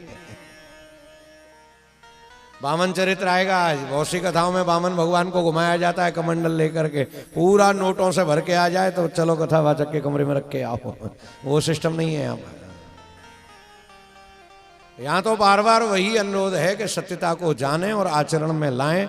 सिर में दर्द हो रहा है, दवाई ला करके कमरे में खूंटी पर टांग दी, दर्द ठीक नहीं होगा। दवाई को खाएंगे तब दर्द ठीक होगा। खाली सुनने से भी कोई लाभ नहीं होगा, सुन करके कुछ आचरण में उतारेंगे तो लाभ होगा। एक संत ने कहा, बोले भागवत की कथा जनरल स्टोर की दुकान है, यहाँ सुई धागा भी मिल रहा है, लेमचूस भी मिल रही है, कॉपी किताब भी मिल रहा है, मंजन बुरुश भी मिल रहा है। जिसको जो चाहिए जाओ ले आओ। भागवत में बहुत सारी बातें कही जा रही हैं, जिसको जो अच्छी लगे वो ले आओ। लेकिन लाना कुछ भी है नहीं, खाली मूड मारे। बहुत से लोगों की आदत होती है, कितने की, इतने की, 12 लें तो कितने की होगी, कोई रेट घटने वाला तो नहीं है। वैसी आदत होती है लोगों की दिमाग मारने की। रेलवे इंक्वायरी की खिड़की पे पहुंच गया एक जना, भाई साहब ये कलकत्ता जाने वाली ट्रेन कितने बजे आएगी? बोले सवेरे गई 6 बजे। बम्बई जाने वाली बोले शाम को 4 बजे। दिल्ली जाने वाली बोले 2 घंटे पहले गई। पता नहीं है कहाँ क्या पूछ रहा है। अरे भाई तेरे को जाना कहाँ है? बोले जाना कहीं नहीं है, पटरी पार करनी है, इसलिए इंक्वायरी कर रहा हूँ, समय पास कर। ये नहीं कि कार्ड आया था चितलांगिया जी का तो हम भी सुनने के लिए आ गए, बहने ठहरने रहने भोजन की बढ़िया व्यवस्था होगी, गाड़ी भी मिलेगी कमरा से यहाँ तक लाने को। नहीं, ये तो सब होना ही है। आप स्वयं सामर्थ्यवान है, इससे अच्छी कर सकते हैं व्यवस्था। ये उद्देश्य लेके नहीं आना है। उद्देश्य ये लेके आना है कि 3 घंटे की कथा सुन के 3 बातें जरूर हम अपने आचरण में उतारें। हमारे चरित्र में इसका एक लक्षण दिखना चाहिए कि हम कथा सुन करके आए। 5वां यज्ञ है अतिथि यज्ञ। अतिथि देवो भव। गृहस्थी को अतिथि का सम्मान करना चाहिए। अतिथि जिसके आने की कोई तिथि ना हो, कभी भी चला है। हम कहेंगे महाराज आने की ना हो पर जाने की जरूर होनी चाहिए, ये नहीं कि डेरा डाल करके बैठ जाए। पहला आश्रम ब्रह्मचर्य आश्रम, दूसरा आश्रम गृहस्थ आश्रम, तीसरा आश्रम है वानप्रस्थ आश्रम। 50 वर्ष की अवस्था से ऊपर जब अवस्था हो, धीरे धीरे संसार से मन हटा करके समाज सेवा में और भगवान की सेवा में मन लगाना चाहिए। पहले राजा तो बेटे को राजा बनाते और खुद वन में चले जाते। अब वन तो है नहीं, फिर क्या करना चाहिए? बोले घर में ही वन बना करके रहो। संतों का कहना है आंख होते हुए भी घर में अंधे बन करके रहो। बच्चे जो कर रहे हैं वो बढ़िया कर रहे हैं। कान होते हुए भी बहरे बन करके रहो। कौन क्या कह रहा है हमें नहीं मालूम, हम तो भजन करेंगे। वाणी होते हुए भी गूंगे बन करके रहो, शांत रहो। बहू घर में आए और हम खराब खराब खराब करते रहें तो वो खराब हो जाएगी।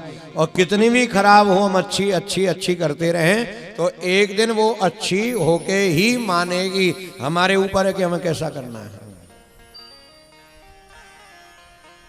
कई त्योहार आते हैं जब बहुएं सासू जी को कटोरे में मिठाई और लिफाफा रख के देती हैं और पैर छूती हैं। ये क्या मतलब है? कटोरे में मिठाई है, माता जी अगर आप हमसे मीठा मीठा बोलती रहेंगी तो टाइम टाइम पे लिफाफा आपके लिए मिलता रहेगा। नहीं तो कभी हरिद्वार और कभी गोवर्धन कभी वृंदावन जाती रहना, हमसे ज़्यादा काम पटेगा नहीं। बोलो कृष्ण कन्हैया लाल की जय। वानप्रस्थी का एक यज्ञ है आत्म संयम, अपने आप को वश में करना चाहिए। चौथा आश्रम है सन्यास आश्रम। सन्यासी का एक यज्ञ है ब्रह्म चिंतन, भगवत चिंतन करना चाहिए। और सबसे बड़ा यज्ञ है स्त्री का।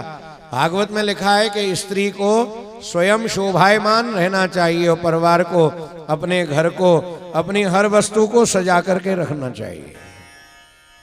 स्त्री का मन धर्म में है तो घर वाले सब धर्म करते रहेंगे, और स्त्री का मन यदि धर्म में नहीं है तो कोई भी नहीं कर पाएगा।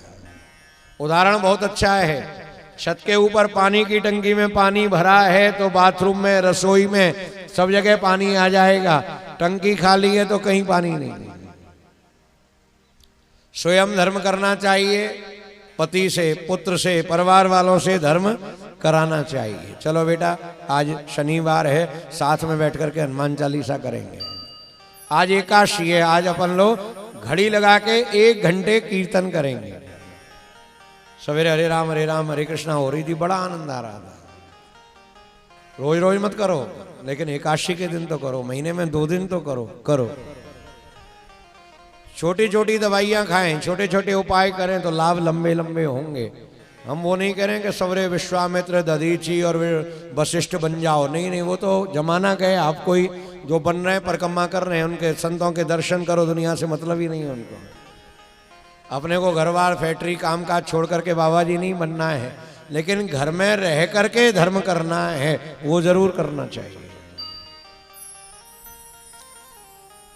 एक पतिदेव रोज किसी ना किसी को घर में ले आते, मंदिर दर्शन करने जाते, लौट के आते, पप्पू की मम्मी 4 रोटी ज़्यादा बना लेना। एक संत आए, एक बाबा जी आए, एक ब्राह्मण आया, एक भिखारी आया, कोई ना कोई लेके आते। एक जने को भोजन करा के ही भोजन करते। घरवाली बड़ी आलसी, जो सुन ले कोई आया है तो उसकी तो तबीयत गड़बड़ हो जाती। एक दिन तो खाट पे पड़ गई। पतिदेव आए, एक बाबा जी को लेकर के, खूब जटाजूट वाला बाबा जी था।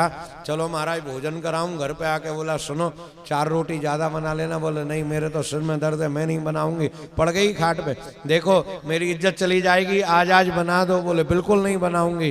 रोज ले करके आ जाते हो किसी। अरे भगवान मेरी इज्जत जाएगी। बोले इज्जत जाएगी तो बाजार से कुछ ला करके खिला दो, पर कल से मत लाना किसी। पड़ गई खाट में। अब अगले को इज्जत प्यारी। बोले महाराज आप बैठो, मैं भी आया, बाजार गया कुछ भोजन लेने, और वो आंगन में बैठ करके रोने लगी बड़ी जोर से। बाबा जी ने कहा क्या हुआ बहन जी, क्यों रो रही हो? बोले महाराज मैं तो तुमको ही रो रही हूँ। मेरे को? क्यों?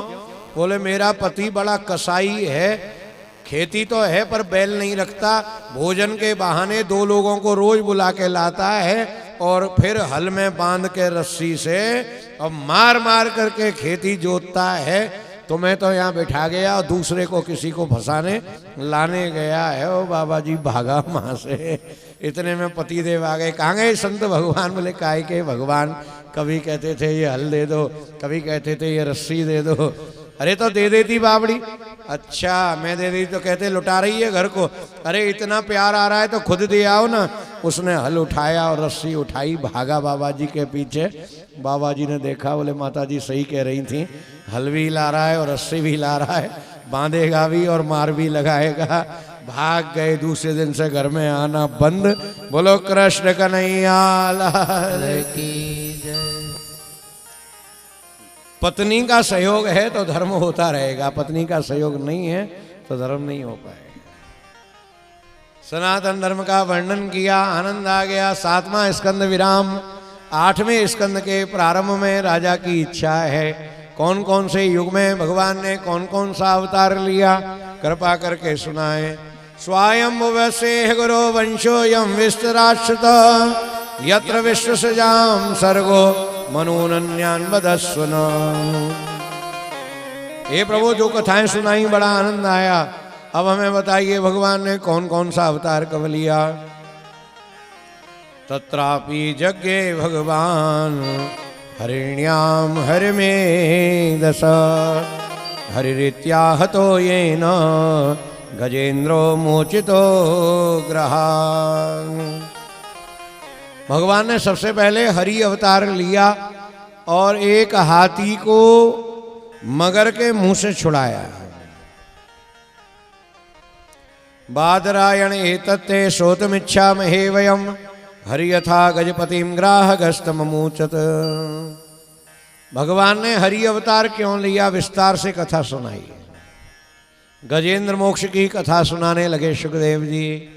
आसीद गिरिवरो राजन त्रिकूट इति विश्रुतः क्षीरोदेनावित श्रीमान योजना युतमुश्रिता। बहुत बड़ा एक पर्वत है, उसका नाम है त्रिकूट। पर्वत के चारों तरफ सरोवर, सरोवर में कमल के और भी कई प्रकार के सुंदर फूल लगे हैं। पर्वत पे झरना भी है, नदी भी बह रही है, कहीं गुफा है तो कहीं बगीचा है, कहीं फलदार वृक्ष लगे हैं तो कहीं फूल वाले बगीचे लगे हुए हैं। इतना सुंदर यह स्थान है कि सिद्ध चारण गंधर्व विद्याधर मोहर गई किन्नरई अप्सरो विश्व कीड़वे जुष्ट कंदरा। सिद्ध चारण गंधर्व भी वहां आने के लिए लालायित रहते कि हमें यहां रहने का मौका मिले। उस पर्वत का राजा था एक हाथी, और हाथी की 100 पत्नियां थीं। 100 पत्नियों को लेकर के वो पर्वत पर विहार करता रहता था। शरीर में से ऐसी गंध निकलती थी जिसे सूंघ करके सारे जानवर भाग जाया करते थे। यद गंध मात्रा धरियो गजेन्द्रा व्याज्ञादयो व्याल मृगास खड्गा महोरगश्चापि भयाद्रवंती सगौर कृष्णा शरभाष्यमर्य। इस सारे वन का, पर्वत का अकेला राजा है ये गजेंद्र। सारे जानवर उसका अनुकरण करते हैं।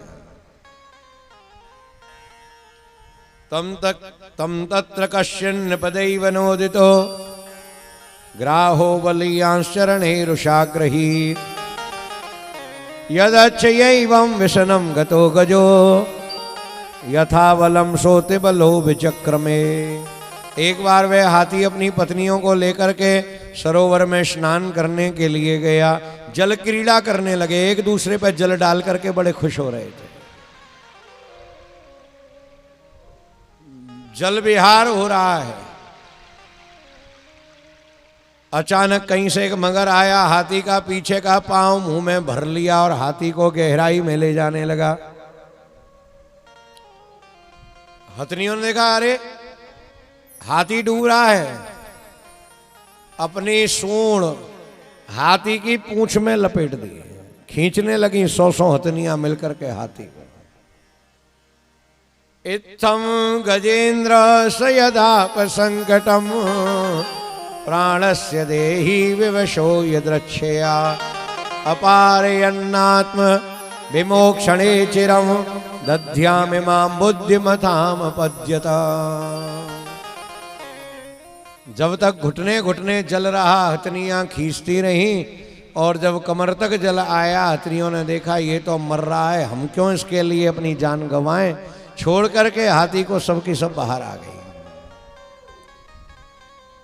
हाथी ने देखा 100 हथनी, वैसे तो रोज कहती हम बहुत प्यार करती हैं तुम्हें, साथ में मरने को कोई तैयार नहीं होता। अतिशोक्ति तो हमारी भाषा में बहुत होती है, अरे तेरे लिए जान भी हाजिर है। कभी कोई कहे ना जान भी हाजिर है, उससे को जरा छोटी उंगली काट के दे दे, अरे फालतू की बात मत करो। खाली कहने में अच्छा लगता है कि जान भी हाजिर है। हाथी ने मुड़ करके देखा, सबकी सब बाहर भाग गई। मन में विचार होने लगा कि इतना मैंने इनको चाहा, इतना यदि मैं भगवान को चाहता तो ये तो नहीं बचा पा रही, पर ठाकुर जी बचाने के लिए जरूर आते हैं। संत लोग चेतावनी के लिए कुछ ना कुछ लिखते रहते हैं। हम अपने आप को चेताते रहें कि जिन लोगों के लिए हम अपना इतना समय, इतना धन, इतना सब कुछ दे रहे हैं, वही हमें छोड़ करके भागने वाले हैं। एक बार सुनेंगे और हमारे साथ गाएंगे। अरे मन किस पे भूला है, बता दे कौन तेरा है। अरे मन किस पे भूला है, बता दे कौन तेरा है। बता दे कौन तेरा है, समझ ले कौन मेरा है। बता दे कौन तेरा है, समझ ले कौन तेरा है। अरे मन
हाथी ने आगे के दोनों हाथ ऊपर कर लिए, सूंड से एक कमल का फूल तोड़ा, सूंड को और ऊपर कर लिया। हो सकता है मैं डूब जाऊं, हो सकता है ठाकुर जी आए तो केवल मेरी सूंड दिखाई दे, हो सकता है कि वह भी ना दिखाई दे, कम से कम मेरा भेंट पत्रम पुष्पम फलम तो यम, खुद कहा है कि मैं फूल से भी खुश हो जाता हूं। कथाएं तो सुनते ही हैं, लेकिन थोड़ा क्यों पर ध्यान दें। हाथी ने बुलाया तो भगवान आए, और हम बुलाते हैं तो नहीं आते। हम रोज बुलाते हैं, बार बार बुलाते हैं तो भी नहीं आते। उसने एक बार बुलाया, एक बार में काम बना उसका। क्यों? हाथी ने जब बुलाया, प्रार्थना करने से पहले 3 काम किए। हमें भी वो 3 काम करने चाहिए। कौन कौन से? थोड़ा प्रैक्टिकल व्यवस्था है। एवं व्यवस्थितो बुद्धिया समाधाय मनोहृदि जजापम परमं जाप्यम प्राग जन्मनुसेक्षितम। पहला काम हाथी ने बुद्धि को व्यवस्थित किया। हम जब भजन पाठ पूजा करने के लिए बैठे तो सारे कामों से बुद्धि को हटा करके तब बैठना चाहिए। हाथ में माला लग रही है, ध्यान रसोई में है, 2 सीटी तो आ गई, तीसरी इतनी जल्दी क्यों नहीं आई? ध्यान सीटी में जाएगा, माला में नहीं जाएगा। हर की पौड़ी हरिद्वार में माला लेके बैठ जाए, माला में ध्यान लगेगा ही नहीं। नहाते धोते खाते, ये जो माँ कलरव हो रहा है उसमें ध्यान जाएगा। जरूरी नहीं कि सवेरे ही भजन करें, दोपहर में करो, शाम को करो, रात को सब सो जाएं तब करो, लेकिन करो बुद्धि को व्यवस्थित करके। कंसंट्रेशन बहुत जरूरी है। दिन भर माला सटका रहे हैं और दुनिया भर की बातें भी कर रहे, नहीं, जब बात करें तो माला को रोक दो। बहुत सौ को तो अभ्यास होता है और बहुत से गड़बड़ झाला करते रहते हैं, नहीं करना। एक मंदिर था शहर में, सीढ़ी चढ़ करके ऊपर आंगन, आंगन में मंदिर, लोग सीढ़ियों पर ही चप्पल उतारा करते थे। एक जना जाता रोज प्रार्थना करता, तुम्हें माता च पिता तुम्हें तुम्हें, बढ़िया प्रार्थना करता। एक दिन नई चप्पल पहन के आया, रोज तो चप्पलों को नीचे ही सीढ़ी पे छोड़ता, लेकिन दूसरे जिस दिन नहीं लाया उस दिन लास्ट की सीढ़ी पे जाके चप्पल उतारी और सीढ़ी के बाद देहरी पे खड़ा हो गया। अब भगवान के पास तक नहीं जा रहा है, क्यों? खतरा है, चली नहीं जाए। प्रार्थना कर रहा है ठाकुर जी की, त्वमेव माता च पिता त्वमेव त्वमेव बंधु शशिका त्वमेव त्वमेव विद्या द्रविड़म त्वमेव, कहीं तो नहीं, त्वमेव सर्वम मम देव देव। अब आप ही बताइए कि भगवान में ज्यादा ध्यान है कि चप्पल में ज्यादा ध्यान है? भगवान मिलेंगे कि चप्पल मिलेंगे? बुद्धि को व्यवस्थित करके भजन करें। तीर्थों में जाने का लक्ष्य यही होता है कि हम अपने काम काज को छोड़ करके जा रहे हैं, थोड़ी बुद्धि को व्यवस्थित करके भजन करेंगे, करना चाहिए। पहला काम।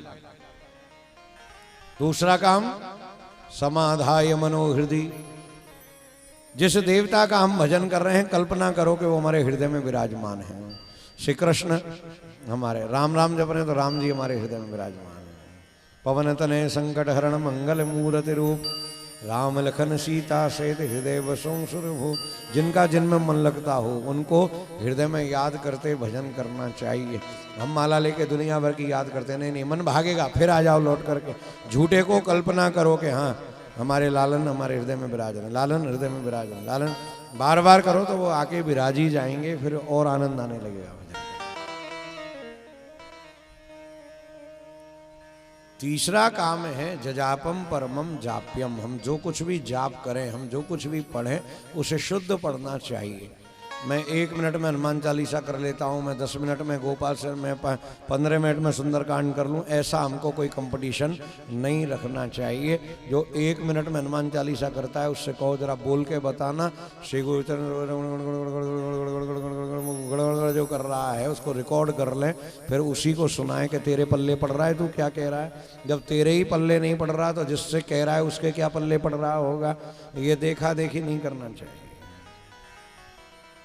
शास्त्र की तो आज्ञा है कि सब कुछ याद हो तो भी ग्रंथ हाथ में लेकर के ही नित्य नियम करना चाहिए। अपना एक अलग बस्ता बना लें, गोपाल सहस्त्र नाम, यमुनाष्टक, सर्वोत्तम जो भी अपन करते हैं हो अपने साथ रखें। याद है तो भी उसको देख करके बोलना चाहिए, एक मात्रा की भी चूक नहीं हो जाए।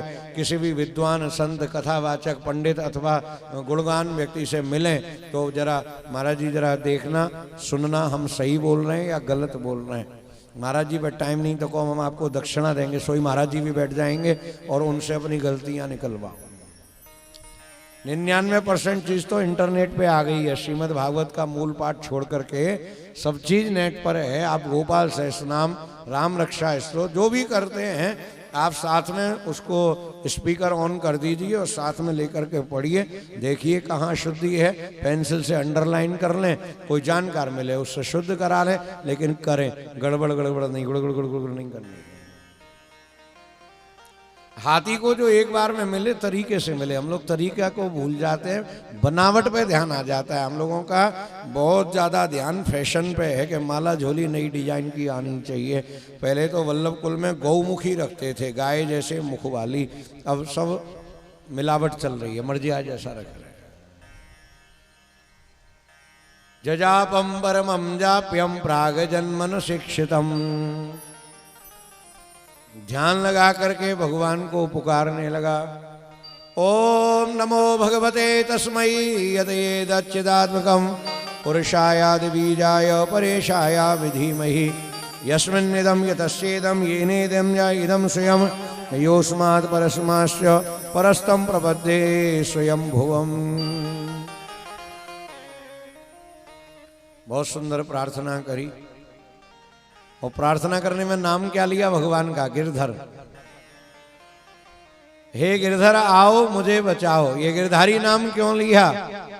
कहीं भगवान कहते हैं हाथी तुम बहुत मोटे हो, हमसे नहीं उठोगे। और गिरधारी नाम इसलिए लिया कि आप जब पर्वत को उठा सकते हैं तो मैं तो हाथी ही हूं। आप कच्छप बन करके मंदराचल उठाए, आप कृष्ण बन के गोवर्धन उठाए, तो मुझे उठाने में भी आपको कोई परेशानी नहीं होगी। करनी करण संग अंग अंग धूर पूर भूर तृषा लागी पानी पीवे कूधाय गयो। काहू जलचारी थलचारी गज खेच लियो। सूड़ रही बाकी बाकी जल में समाय गयो। वेदन के भेदन सो निवेदन लगो ताय। देखो आप दया निधि वेदन में गाए गयो। झोलो गजराज गिरधर के वेकू भयो। गले ना आयो गिरधर आए गयो। भगवान ने चक्र से मगर का मुंह खोला, हाथी को उठाया और अपने धाम के लिए ले गए। बोलो भक्त वत्सल भगवान की जय। भगवान को किसने बुलाया? हाथी ने। प्राण किसके संकट में थे? हाथी के। प्रार्थना कौन कर रहा है? हाथी। लेकिन फायदा पहले किसको हुआ? मगर को, कि भगवान के हाथ से उसको मुक्ति मिली। ये है सिद्धांत। वैष्णव संग करना चाहिए। वैष्णव का कल्याण बाद में होगा, लेकिन हम वैष्णव के साथ रहने लग जाएं तो हमारा कल्याण उससे पहले हो जाएगा। 84 वैष्णव महाप्रभु जी के और 252 वैष्णव श्री गोसाई जी के।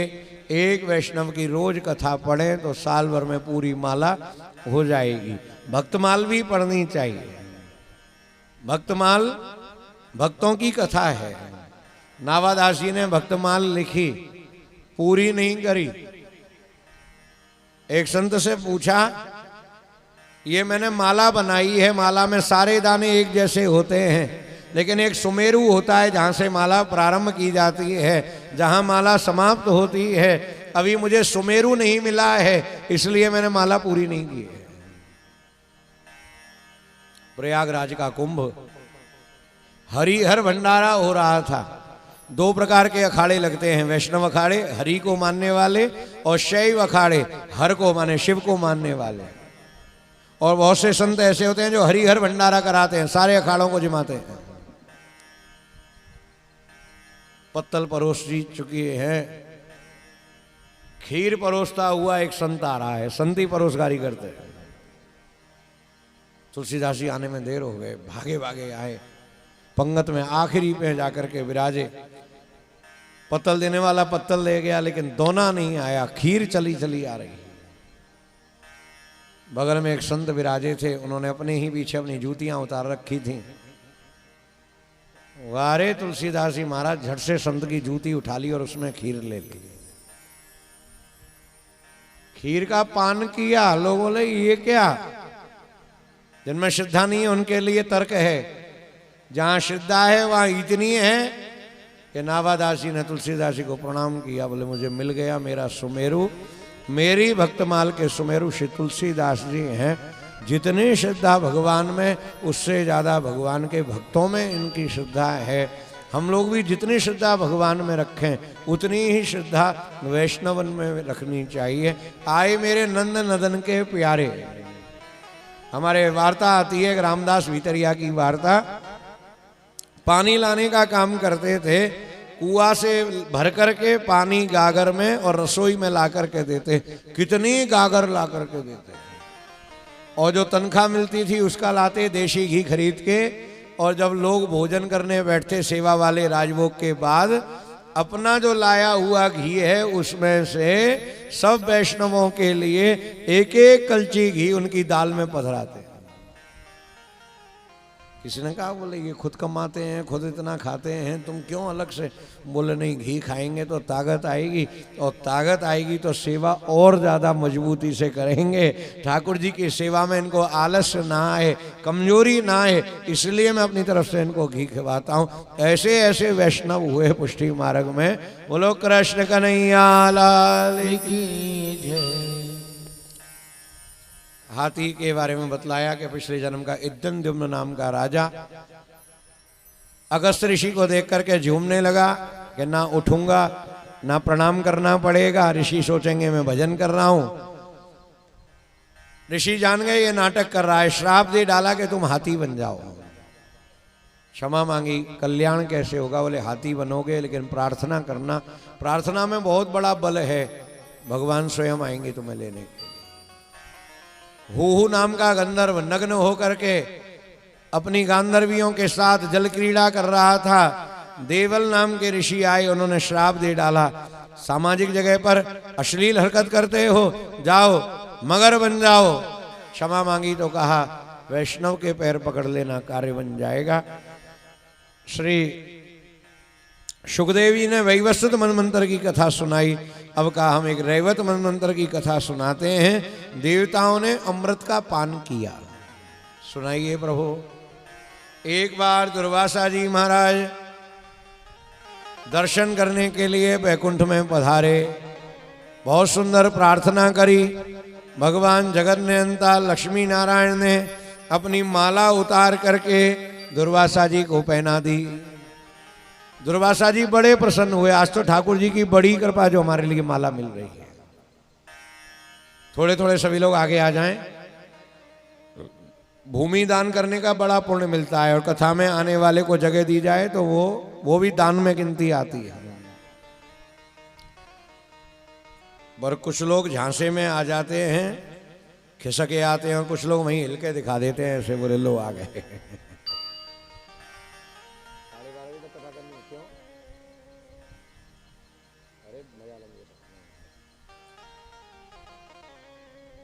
पुरुषों को भले ही मत खिसकाओगे तो इतने ही है, भले ही कितनी बार खिसका लो।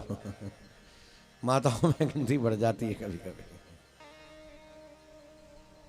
बोलो श्री गिरिराज धरणे की। बैठ जाओ बैठ जाओ, कार्यकर्ता लोग बैठ जाएं।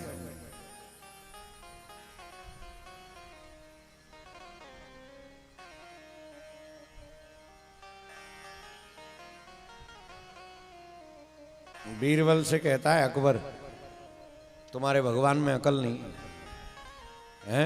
कैसे अकल नहीं है? तुम्हारे यहां वो पानी का भी देवता है वरुण? हाँ हाँ है। तुम्हारे यहां धरती भी देवता होती है? बोले हाँ होती है, माता है हमारी। तुम्हारे यहाँ वो हवा चलती है ये भी देवता होती है? बोले हाँ पवन देवता है। तुम्हारे यहाँ समुद्र भी देवता होता है? बोले हाँ है ना। फिर तुम्हारे भगवान उस हाथी को बचाने खुद क्यों आए? अरे हाथी डूब रहा था तो कहते जल के देवता से बाहर निकाल के रखो, हवा के देवता से कहते हवा चल रही थी बाहर निकाल के रखो। क्या छोटे छोटे काम को तुम्हारा भगवान भागता है? अकल नहीं है जरा भी, काम लेना नहीं जानता वो देवता। हाँ एक बार का और प्रसंग है। बगीचा में टहल रहे थे अकबर बीरबल, तुलसी जी का पौधा दिखाई दिया। बीरबल ने जल चढ़ाया, एक लोटा परिक्रमा करी, प्रणाम करी। ए बीरबल ये क्या करते हो? बोले ये हमारी माता है। बोले अच्छा मैं देखता हूँ। उखाड़ी और अपने रिगड़ दी शरीर से, देख मैंने तेरी माँ को मसल के डाल दिया। बोले आप हुजूर हैं, कुछ भी कर सकते हैं। आगे चले तो हरी मिर्च का पेड़ था, बीरबल ने उसकी भी परिक्रमा करी, एक लोटा पानी चढ़ाया, प्रणाम करी। ये क्या है? बोले ये मेरे पिताजी है। बोले ठहर जा अभी बताऊं। लेके जो मसला फिर जलन मची, अरे मरवा दिया, ये क्या किया? बोले माँ का स्वभाव ठंडा है, पिताजी थोड़े गर्म है, सावधान रहा करो। बोलो कृष्ण का नहीं बीरबल तुम्हारे भगवान में अकल ही नहीं है जरा भी, छोटे छोटे कामों को भागते हैं। आगरा में रहता था अकबर, लाल किला है यमुना जी किनारे। एक दिन यमुना किनारे चबूतरा पर दरबार लगा है, नवरत्न बैठे हैं, सेनापति प्रधानमंत्री सब कुछ बैठे हैं। बेटा हुआ था अकबर का, लगभग 2 महीने का होगा। बीरबल ने वैसा ही पुतला बनवाया, वैसे ही कपड़े पहनाए और लेकर के गोदी में आ गया। कभी उछाले, कभी झुलाए, कभी खिलाए और झुलाते झुलाते यमुना जी में डाल दिया। जो देखा अकबर ने छलांग लगाई, कूदा, कूद करके निकाल के लाया तो देखे पुतला। ए बीरबल ये तुमने क्या किया? महाराज हमने जो किया भले ही फांसी पे चढ़ा देना, पर ये बताओ कि आप क्यों कूदे? अरे मेरा बेटा था। अरे बेटा था तो सेनापति भी तो बैठा, उससे कहते भाई कूद जा। गोताखोर खड़े थे, उससे कहते कूद जा। मंत्री से कहते कूद जा, और हमसे कहते हमने ही तो डाला था कि तेने डाला तू निकाल, आप खुद क्यों कूदे? नहीं नहीं मेरे जिगर का टुकड़ा है। अरे काय का टुकड़ा? जितना प्यार तुम करते हो ना अपने बेटे से, हमारे ठाकुर जी 1,00,000 गुना प्यार करते हैं अपने भक्त से, इसलिए उसके बुलाने पर बार बार खुद चल करके आते हैं, देर नहीं लगाते। बोलो कृष्ण कन्हैया लाल की जय। रैवत मनवंतर की कथा सुना रहे हैं। दुर्वासा जी को माला पहनाई, बाजार से ला करके माला ला के पहना देना पुण्य है, और फूल चुन चुन करके लाना और एक एक पत्ती को तरीके से बदल बदल करके सुई में लगा के धागे में पो करके माला सिद्ध करके पहनाना, ये भक्ति है। माला की सेवा माने भाव की सेवा। दिन भर में अनेक प्रकार के भाव हमारे आते हैं, खाते पीते नहाते धोते चलते फिरते सोते जागते। माला जो धरा रहे हैं वो हम सारे भावों को ठाकुर जी को समर्पण कर रहे हैं। अपने हाथ से माला जरूर बनानी चाहिए। और माला का जो भाव है वो यमुना जी का भाव है सेवा में। जब ठाकुर जी यमुना किनारे खेलने आते तो लहरों से कमल तोड़ करके यमुना जी माला सिद्ध करके ठाकुर जी को धराते हैं। आपने चित्र देखा होगा, श्रीनाथ जी बीच में, यमुना जी दाहिनी तरफ और महाप्रभु जी बाईं तरफ। महाप्रभु जी के हाथ में कभी माला झोली, कभी आरती, लेकिन यमुना जी के हाथ में हमेशा माला दिखाई देगी, क्योंकि माला जी की जो सेवा है वो यमुना जी के भाव से है। जब भी माला करने बैठे तो यमुनाष्टक का पाठ करना चाहिए। नमामि यमुनामहं सकल सिद्ध हेतुम मुदा मुरारी पद पंकज स्फुरद मंद रेणुत्कटाम। क्यों? बोले वो सकल सिद्ध देने वाली हैं। जो भगवान को माला सिद्ध करके पहनाता है, अष्ट सिद्धि नवनिधि अपने आप उसके यहाँ आ जाती हैं। कभी किसी बात का अभाव वैष्णव के घर में नहीं रहता है। बोलो लाडले लाल की जय। किसी से थोड़ी जान पहचान हो, रास्ते में मिल जाए तो ऐसे से दिलाते हैं। थोड़ी और ज्यादा जान पहचान हो तो हाथ मिलाते हैं, और ज्यादा जान पहचान है तो गले मिलते हैं, और ज्यादा जान पहचान है तो घर आना जाना शुरू होता है, और ज्यादा जान पहचान है तो घर में रहना शुरू होता है, ऐसे ही सेवा में धीरे धीरे जान पहचान बढ़ती है। और जान पहचान इतनी बढ़ जाए कि घर तो आ गए, दूसरे के पर अपने कपड़े नहीं लाए तो घर वाला कहता कोई बात नहीं हमारे पहन लो, बरसात में भीग गए कोई नहीं। ज्यादा जान पहचान वाले कोई पहनाते हैं, हर किसी को ये नहीं कि हमारे पहन लो। अच्छा पहले तो धोती पहनते ना, कोई भी किसी की पहन लेता, पैंट शर्ट इसमें थोड़ी दिक्कत आती है, साइज में चक्कर पड़ता है। आप हमारी वस्तु पहने और ले जाएं, ये और ज्यादा जान पहचान की बात है। ठाकुर जी स्वयं अपनी माला गले से उतार करके और वैष्णव के लिए पहना रहे हैं, ये बहुत बड़ी बात है। वल्लभ कुल में माला लेके मुखिया जी जब आते हैं, भगवान की प्रसादी माला गोस्वामी बालकों को पहनाने के लिए, तो खड़े होकर के सिर झुका करके माला धारण की जाती है। माला दो तरह की होती है, पहनने की और फेरने की। अच्छा इशारा कितना बढ़िया, जरा ध्यान से देखें। किसी से ऐसे इशारा करें तो पूछेंगे भजन किया कि नहीं किया, और उल्टा कर दें हाथ को ऐसे करें तो नोट का इशारा हो जाएगा कितने गिने। और थोड़ा और देखें ध्यान से, ऐसे कर दें गड़बड़ हो जाएगी। वही उंगली वही अंगूठा उल्टा कर दो तो सात्विक, उल्टा करो तो सात्विक इशारा है, ऐसे कर दो राजसी इशारा है, और ऐसे कर दो तो तामसी इशारा है। क्रिया, ये भी क्रिया ही है जो क्रिया के बारे में पूछ रहे थे। हाथ से करने से ही क्रिया बदल जा रही है।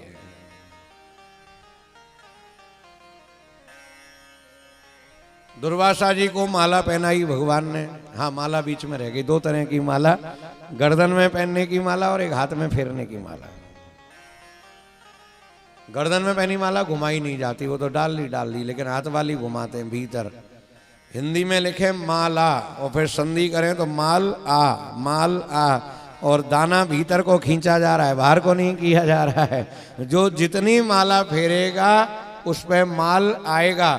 अब जिसको जैसा माल चाहिए, किसी को ज्ञान चाहिए, किसी को वैराग्य, किसी को भक्ति, किसी को संपत्ति, किसी को बेटा, किसी को पोता, जो भी लक्ष्य लेकर के हम माला फेरेंगे माल निश्चय ही आएगा, जाएगा नहीं। माता पिता गुरु और भगवान की उतरी माला आंखों से माथे से लगानी चाहिए। नियम तो है कि जब तक माला सूखे नहीं तब तक पहनो, लेकिन कम से कम 24 मिनट जरूर पहननी चाहिए। लेकिन जब से माला में बम फटने लगे लोग पहनते नहीं, तुरंत उतार करके धर देते हैं अलग से। पर माला को कहीं ऐसी जगह ना डालें जहाँ पैर पड़ते हों, झूठी कूटी जगह नहीं, सूखी जगह डालें। दुर्वासा जी जा रहे थे कि सामने से इंद्र आ रहा था, हाथी पर बैठा, सवारी आ रही है। दुर्वासा जी ने माला उतारी, उतार करके इंद्र को पहना दी। इंद्र ने माला तो पहनी, लेकिन क्या बोला कि एक बाबा जी के उतरे गले की माला हम पहने, हटाओ। उतार करके माला हाथी के माथे पर रख दी। हाथी भी तो इंद्र का था। उतारी माला और नीचे धरती में पटकी, पैर से कुचल के रख दी। एक तो दुर्वासा जी वैसे ही हाईली इन्फ्लेमेबल, और जो दशा देखी माला की, श्राप दे डाला, इंद्र जो दशा तुमने माला की है वो दशा तुम्हारी हो जाएगी। क्रोध भी करो तो दुर्वासा की क्वालिटी का करो, हल्का पतला क्रोध करने से कोई फायदा नहीं है। भगवान ने काम, क्रोध, लोभ, मोह, मद, मत्सर, ये मनुष्य के 6 शत्रु लोग मानते हैं। लेकिन हमारे वल्लभ संप्रदाय में श्री महाप्रभु वल्लभाचार्य जी के पुत्र श्री गोसाई जी विठलनाथ जी वो आज्ञा करते हैं वार्ता में कि ये शत्रु नहीं है, ये तो हमारे सेवक हैं, हमारे परिचारक हैं। एक व्यक्ति काम करे और 4 सहायक हों तो काम जल्दी हो जाता है। गाड़ी खरीद के लाओ तो एक किट आती है उसके साथ, उसमें औजार वोजार, आजकल फर्स्ट एड भी आने लगा है। भगवान जब आदमी को धरती पे भेजते हैं तो उसके साथ एक किट भेजते हैं। 5 किलो प्यार, 2 किलो हंसी, 1 किलो नफरत, 250 ग्राम जलन कुड़न, 2 किलो प्रेम, ये सारा सामान सबके साथ भेजते हैं। अमेरिका में क्या होता है कि 14 साल की उम्र से प्यार करना शुरू, 20 साल तक विवाह, 22 साल में तलाक, और 24 साल में फिर शादी, फिर तलाक, फिर शादी, फिर तलाक। प्यार वाला काम जल्दी खत्म हो जाता है। हमारे भारत में 18 साल की उम्र के बाद जाकर के शादी होती है, फिर बच्चे होते हैं, फिर पति पत्नी सोचते हैं प्यार किया जाए, चलो कथा सुनने चलें गोवर्धन जो थोड़ा बहुत प्यार कम हो जाए उसे और भर के ले आते हैं वहां से।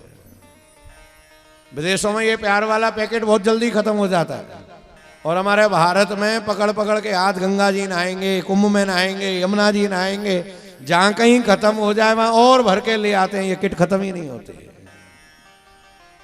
इसलिए 7 जन्म तक साथ मांगते हैं। कुछ लोग हैं वो हंसी का पैकेट ज्यादा काम में लेते हैं, कुछ लोग नफरत का, कुछ लोग गुस्से का, कुछ लोग, अरे भाई काम में लेना है लेकिन संतुलन बना के। रसोई में नमक भी है, मिर्च भी है, खटाई भी है, हींग भी है। जरूरी नहीं कि जितना नमक डाला उतनी मिर्च डाली जाएगी, जरूरी नहीं कि जितना मिर्च डाली उतना हल्दी डाली जाएगी, जरूरी नहीं कि जितना हल्दी डाली उतना जीरा के उतनी हींग, नहीं नहीं, सब कम ज़्यादा सबकी मात्रा है। इसलिए काम के समय काम जरूरी है, क्रोध के समय क्रोध जरूरी है। क्रोध नहीं करेंगे तो लोग समय पे काम नहीं करके देंगे। एक महाराष्ट्री थे, कोटा में विराजते, बंदूक का लाइसेंस था उन पे। ठाकुर जी को समय पे भोग नहीं आए तो बंदूक निकाल लेते थे। सारे मुखिया भीतरिया समय से ठाकुर जी के लिए भोग लगाते थे। बच्चे अगर पाठ करने नहीं बैठे, पूजा करने नहीं बैठे, तो क्रोध करना चाहिए, आंखें देखना चाहिए। भय बिन होत न प्रीत गुसाई, क्रोध बहुत काम की चीज है, इसी से दुनिया चल रही है, चलाना चाहिए। पुलिस नहीं हो तो हम तो पता नहीं कहाँ कहाँ होकर के वाहन चला में, 3 बैठा में, 6 बैठा में, खूब एक्सीडेंट कराएं। क्रोध जरूरी है, काम जरूरी है। कोई हार जाए तो कहते हैं गया काम से अरे इस पे कोई काम नहीं है तो निठल्ला है, ऐसे ही घूमता है। ये कोई काम का नहीं है, इस पर कुछ काम आता ही नहीं है, इसको काम मत बताना। काम तो बहुत जरूरी है जी। और काम के साथ एक शब्द लगाए, रेस्पेक्टेबल, कामदेव। क्रोधदेव नहीं, लोभदेव नहीं, मोहदेव नहीं, कामदेव है। इसकी आवश्यकता है, इसके बिना दुनिया रची ही नहीं जा सकती, कोई पैदा ही नहीं हो सकता। काम से ही पैदा होता है और काम के लिए पैदा होता है और काम में लगना चाहिए। लोभ होना चाहिए अपना भविष्य के लिए कि इतना जोड़ के रखना है, बेटी की शादी करनी है, इतना ये करना है, इतना ये करना है। और इतना भी लोभ ना हो कि अपने अपने लिए करें, ठाकुर जी की सेवा में नहीं लगाएं। नहीं, संतुलित लोभ, संतुलित मोह। श्री कुम्मनदास जी से पूछा कि आपके कितने बच्चे हैं, तो कहा हमारे तो 1.5 बेटा है। 7 बेटा थे उनके, लेकिन वो कहते मेरे तो 1.5 बेटा है। अरे 1.5 बेटा कैसे? बोले एक बच्चा सवेरे गैया चराने जाता है और शाम तक आता है, केवल दिन 8-9 घंटे सेवा में रहता है। और एक बेटा मेरे साथ कीर्तन की पूरी सेवा करता है। जो पूरी सेवा करता है वो पूरा बेटा है, जो आधी सेवा करता है वो आधा बेटा है, और जो सेवा में नहीं आते वो बेटा ही नहीं है मेरे।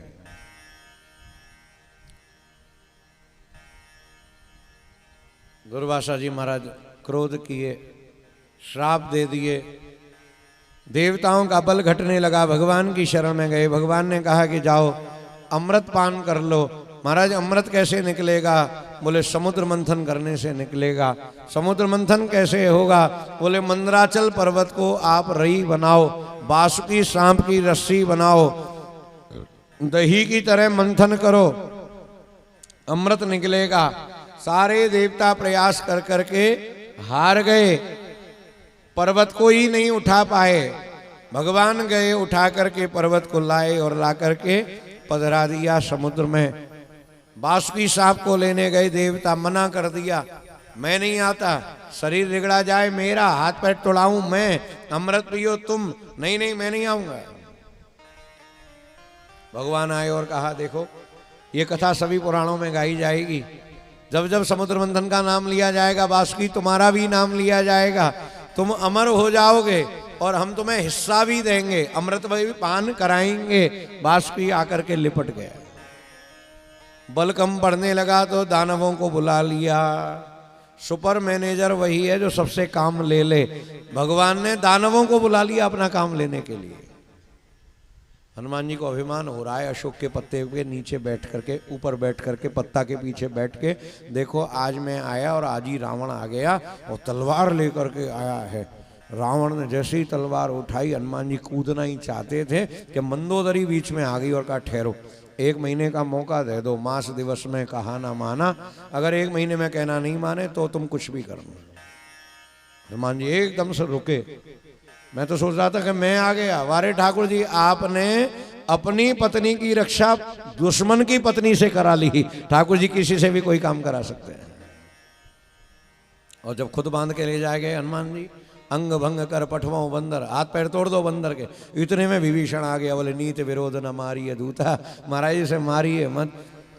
वाह रे वाह प्रभु, पत्नी की रक्षा दुश्मन की पत्नी से करा ली और अपने दूत की रक्षा दुश्मन के भाई से करा ली। आप किसी से कुछ भी करा सकते हो, आप बेस्ट मैनेजर हो।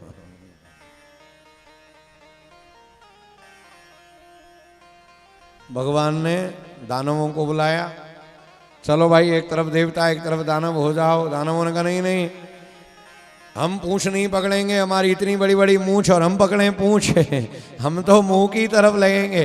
चलो देवताओ तुम लोग पूंछ की तरफ लग जाओ। जो कहना मान ले वो देवता, और जो कहना नहीं माने वो राक्षस। अब पर्वत नीचे जाने लगा। श्री ठाकुर जी कछुआ बने और पर्वत के नीचे जाकर के लगे। इधर कुछ होने वाला है क्या? क्या है? इधर ही देख रहे हैं सब लोग। क्या भगवान ने कहेंगे कच्छप भगवान, या बंदर आ रहा है उधर से? भैया कुछ हो रहा हो तो करवा दो। अच्छा हो रहा है। अगली बार से ध्यान रखेंगे इंटरवल में करवाएं इन कामों को।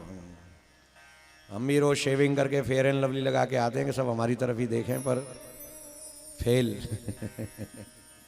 ना लवली ना फेयर। बोलो कृष्ण कन्हैया लाल की जय। भगवान कछुआ क्यों बने? कछुए की पीठ मजबूत होती है, और जिसकी पीठ मजबूत हो वो कहीं भी लग सकता है। पीठ मजबूत से मतलब हिमायती अच्छा होना चाहिए। हमें भगवान का ही आश्रय लेना चाहिए और किसी का आश्रय नहीं। नाश्रितो वल्लभाधीशो न च दृष्टा सुबोधनी, नाराधितो राधिका नाथो वृथा तज्जन्म भूतले। दृणेन चरणन केरो भरोसो दृणेन चरणन केरो, श्रीवल्लभन कचंद छटा बिन सब जग माही अंधेरो। साधन और नाही आकल में जासो होत निवेरो, सूर्य कहा कह दुविध आंधेरो, बिना मोल को चेरो, भरोसो दृढ़ेन चरणन केरो।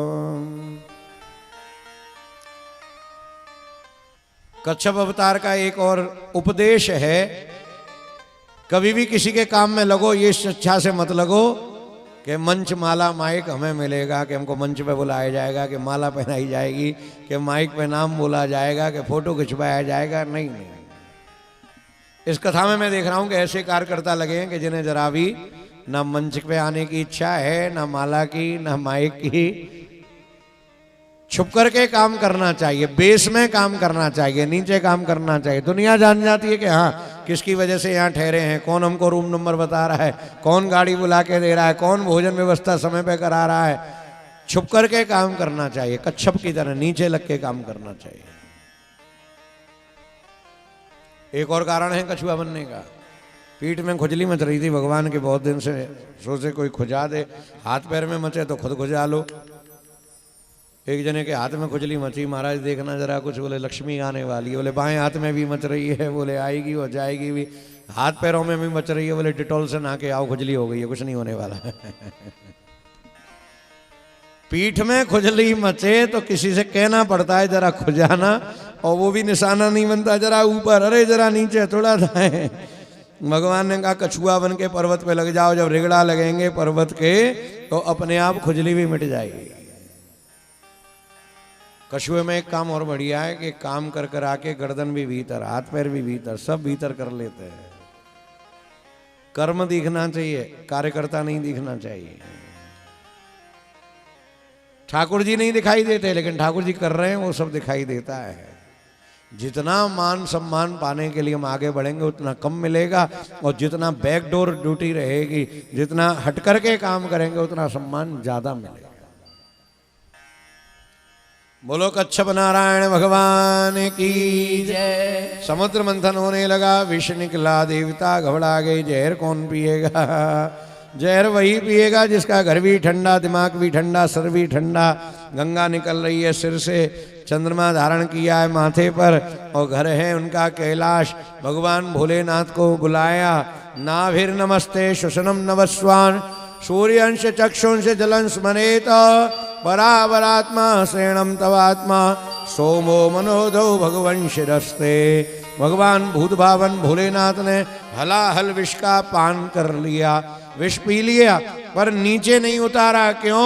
गर्दन में रोका, नीचे हार्ट अटैक हो जाएगा। ठाकुर जी हृदय में सो रहे हैं, ऊपर नहीं ले गए। मैं माथे से स्मरण कर रहा हूँ, बुराइयां मिले तो नीचे भी मत उतारो, हार्ट फेल। ऊपर ले गए तो ब्रेन हेमरेज, यहीं रोक लेना चाहिए।